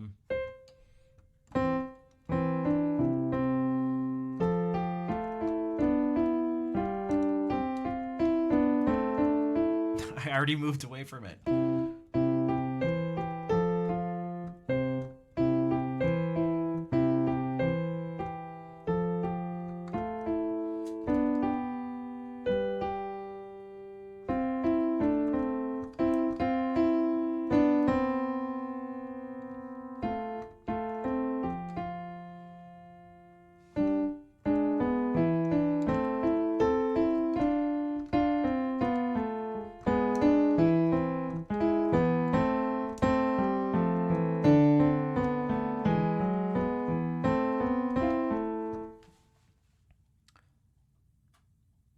Le romantique, c'est la maladie. Why do you say that? I like stuff like see, I want to eventually, do almost, I probably won't do justice. I can't imagine I'll have the drive to break down anything as much as Bach's music, but like look at stuff by Chopin and be like, what are really some things that are characteristic to him? Like authentic. Oh, is that why you had it as Goethe? Okay. I didn't realize that. I'm just unsophisticated swine.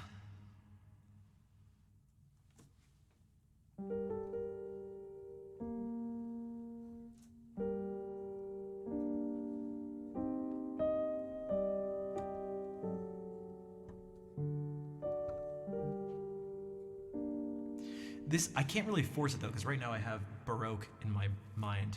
I got Baroque on the brain.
Thank you for the tier 3 resub for 25 months.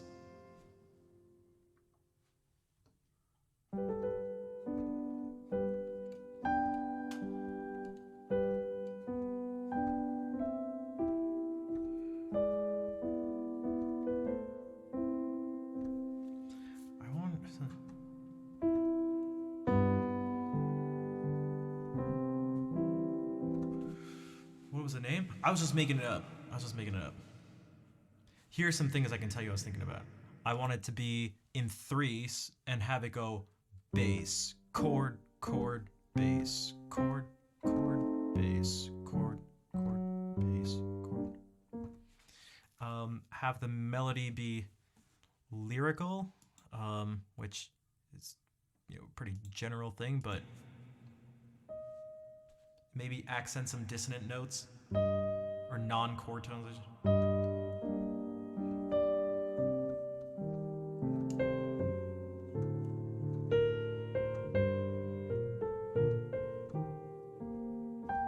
I swear he does that. And if he doesn't do it, then I do it.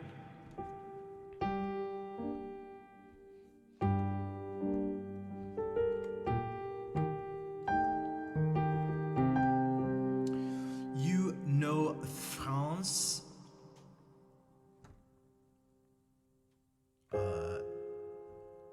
Je ne connais pas France. C'est quoi ça, le France?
I can't, like, I could come up with a million motives.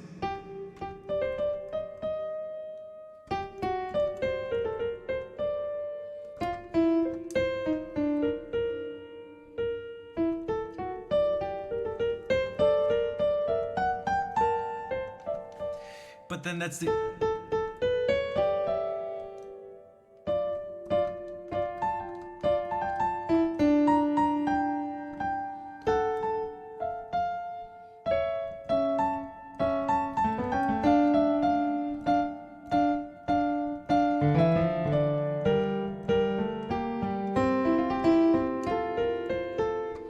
I just lose. I can't be thinking about all the other stuff while that's going on. That'll take practice. Also, it's past midnight. But, Girl Blue, thank you again for the, geez, over 2 years of tier 3 sub support. Also, some of that was just based off of the first...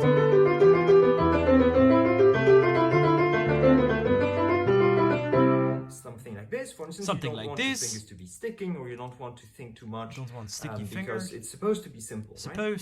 Supposed to be simple. So 3 exercises. The first one is the most important. If you have only a little time, view this one. The other 2 are variations. I mean, less important. So the first exercise is all about working on your touch. So your touch, your attack. In Baroque music, I think it's very important that we develop some sort of strong attack to have well-defined notes. You don't want your notes to be kind of real numbered quantities. You don't want your notes to belong to a continuous set. So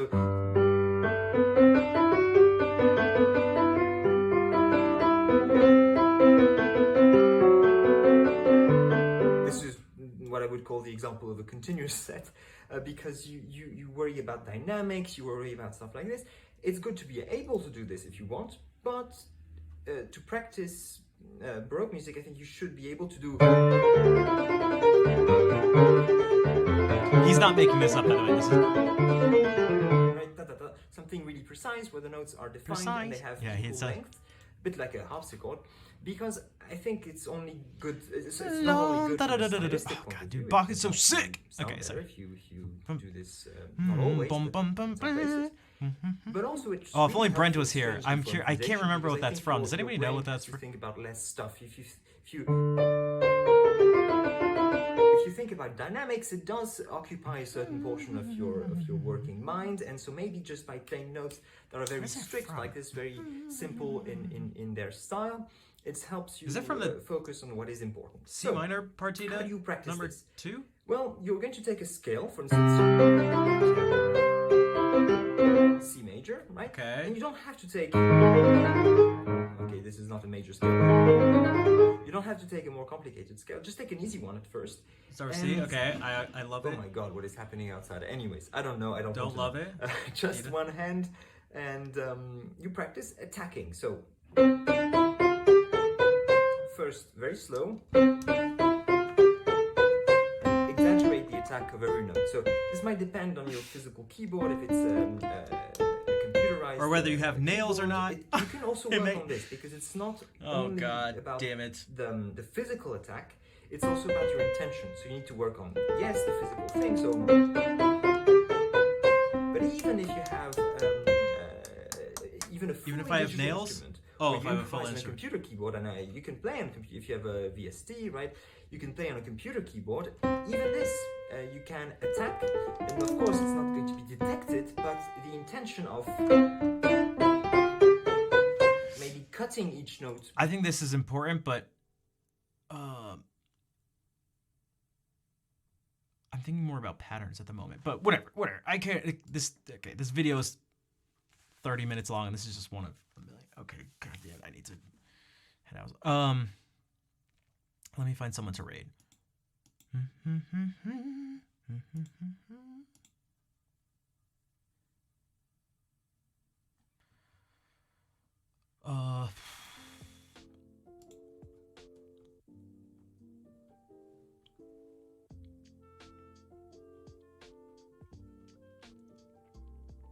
I'm convinced though, if I add this, or if I keep working on this type of stuff, that it'll improve my overall piano playing and even larger just musicianship, which is the goal. So I feel like I've already felt it over the past year of increasing my focus on this stuff.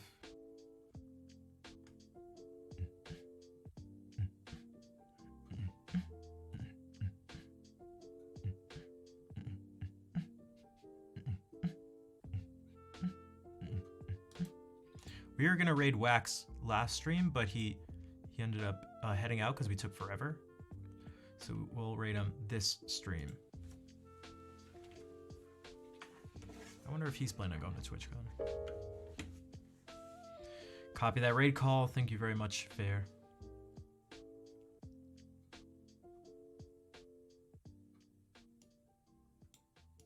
Good night, Ninja.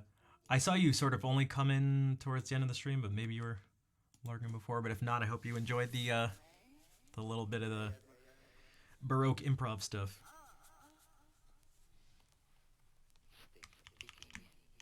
Wax, Wayne, music. Watching a movie. Okay, gotcha. What movie?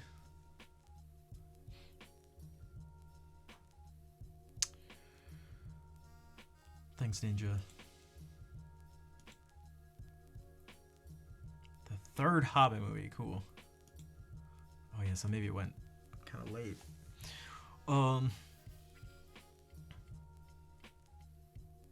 Finish the book and are getting through the movies. Nice. That's what I did the same thing.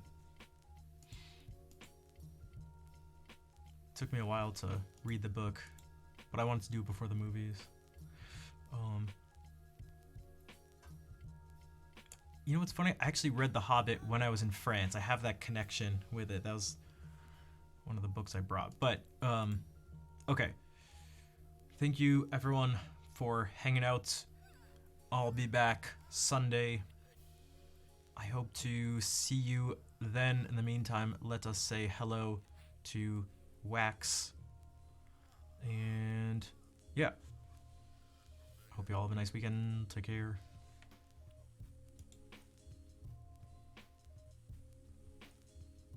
There was a time, man, around that 2003 to